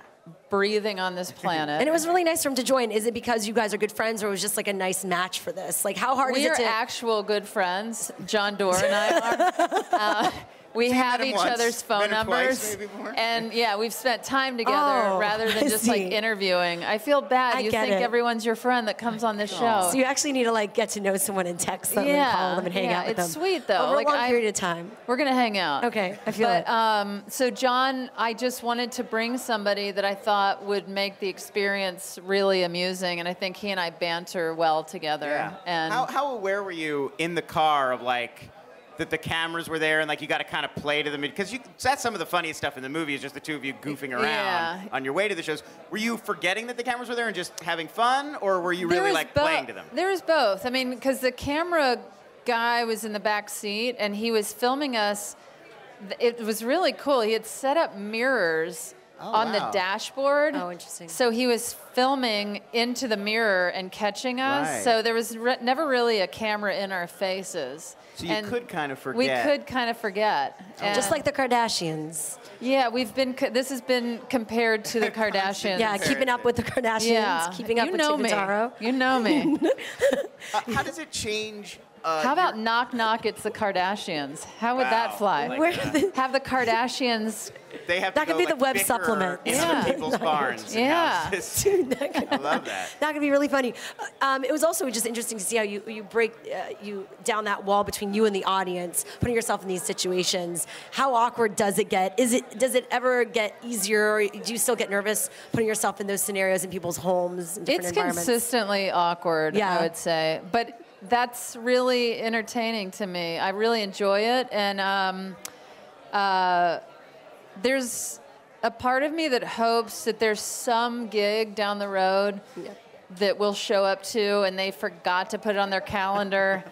And it's just them and they didn't invite their friends. And I just follow them around and do an hour show while they're folding laundry. And I'm up for the awkwardness. I think it really... It's entertaining. I think it's fun. And it's fun to see these different types of people all around the country, how different people can be in different communities of people. How awesome was Pluto, Mississippi, that had population 7 and a deaf grandma that was the mayor of the town? That's amazing. I mean, why would you not want to go there? Yeah, it's crazy that some of these places exist even, really. Yeah. One of the things I noticed in the film, I think it's the very first gig that you show in Topanga Canyon, somebody's like interrupting you right away, like, that's mean. Like, Yeah. You shouldn't do that to your friend. Hey, was that a recurring problem in the run? Does it bother you? Because I know in a comedy club that would be irksome. I don't consider that a problem. I mean, to me, I feel like I can use anything that happens, even if somebody's heckling me and telling me I'm not funny or they hate me. I find it fascinating. You find the humor in it. Well, yeah, it's just I can work with that, you know. And somebody saying, "You should end your jokes with I'm just kidding," is utterly ridiculous. I actually do that a lot. Like, that's a kind of an insecure thing when you say something. You're like, just kidding, LOL, JK. Yeah. I tend to do that a lot. What advice do you have for people like me who tend to not be able to own their non-jokes or jokes? Get into stand-up comedy. No. I'd be the most, no. You have not to happening. just... Advice I've Our given community you manager, Haley. all the time. If you have to put a joke out there and let go. Or I giggle. I tend to giggle at the end. Say something and be like, I make myself laugh. Well, then you're all set. You don't need anyone. You don't need these good friends you're making. What about the clown? Yeah, how did you discover that Can you talent? do that? Fopple? It sounds like fawful. Like I'm you saying do it, falafel. No, I cannot. Give it a try. That's my best. You were right. That's a very like girly way of doing it. Very light. You're getting a standing ovation. I'm not a voiceover talent. I'm not. And I'm sorry I said that it was a girly way. A voiceover talent. How did you discover that talent? Yeah. It runs in my family. It's something that we pass along. Great grandmother was a great clown Great grandmother taught it to me impressionist. as I came flying out into the world. Wow. Asleep. Did you have anyone that you visited that just didn't laugh at any jokes? Like, how do you deal if there's an Why are you audience? taking it to a dark place? Awkwardness. What's the worst gig? Who doesn't like you? I'm trying to peel away the layers. Do you see? I'm trying to get to be good friends. I'm sure there's plenty of people that didn't think I was funny. I mean, what do you want from me? Yeah, they're out there. I'm sure they're littered all over this place. Oh my God. I don't know. Well, this is a story that didn't happen on the tour, but I was So just tell it anyway. I was very recently at a theater for my own. I was in a venue doing my show. If you bought a ticket, you knew it was to my show. Second row center. This woman was just like, and I do an hour and a half, and at the end, I was just like, I I feel like you don't enjoy me. You actually called her out? Well, yeah, and it was so distracting and silly because it's like everyone's laughing and enjoying this. And it was just that one person. You actually Yeah. look in the audience, you notice those people? She was front row, second row. You know, she paid really Second big bucks row for that center. ticket, too. Yeah, and it's not like, because at comedy clubs, you can just go see comedy. This was a theater. It was Right. Tig Notaro, make no mistake. So did she finally laugh? She said, I don't think you're funny. She was just Maybe she's got like season tickets or something. She was like, shows up, no, whatever. she bought tickets. She invited me to go, but I don't think you're funny. Wow. And so yes, dare there are people Now out I feel- there. now I feel bad for asking. Well, the whole theater was like, whoa, It's and like, I was like, no, boo. I don't care. Because to me, it's more amusing that there's somebody second row hating me. You might have gotten her beaten up by calling her out. Maybe there was like a whole thing that happened after the show. That was my next story. No, she just, I said, you realize you could leave, and well, this continues. Yeah, but anyway. Anyway, what do you hope people get takeaway from this documentary, this special that you've done? That I'm bad at what I do in some people's eyes. No, I think it's just it's fun to do things in life that kind of are jarring and rattle you back to life and reality, and just like, oh my gosh, this feels different, and I feel alive right now. Well, I got chills when you were talking about your experience overcoming breast cancer and how you'd been to the edge, and then just to see that, and you never wanted to be more alive. Yeah. So how do you maintain, without going through all that stuff, how do you maintain that day to day, like have that gratitude? You know what? I think day to day that I'm maintaining it, and I probably am on a certain level, but when I put out my album saying that I had cancer and that my mother had died and all these things, people really responded to that, and they'll come to shows of mine, and I'll do meet and greets. And I would say for sure one person a night will tell me they lost a child or they have terminal cancer, but it's not in a poor me way. They'll come up and say, you know what, I was inspired by you. I had one guy say, I feel like I have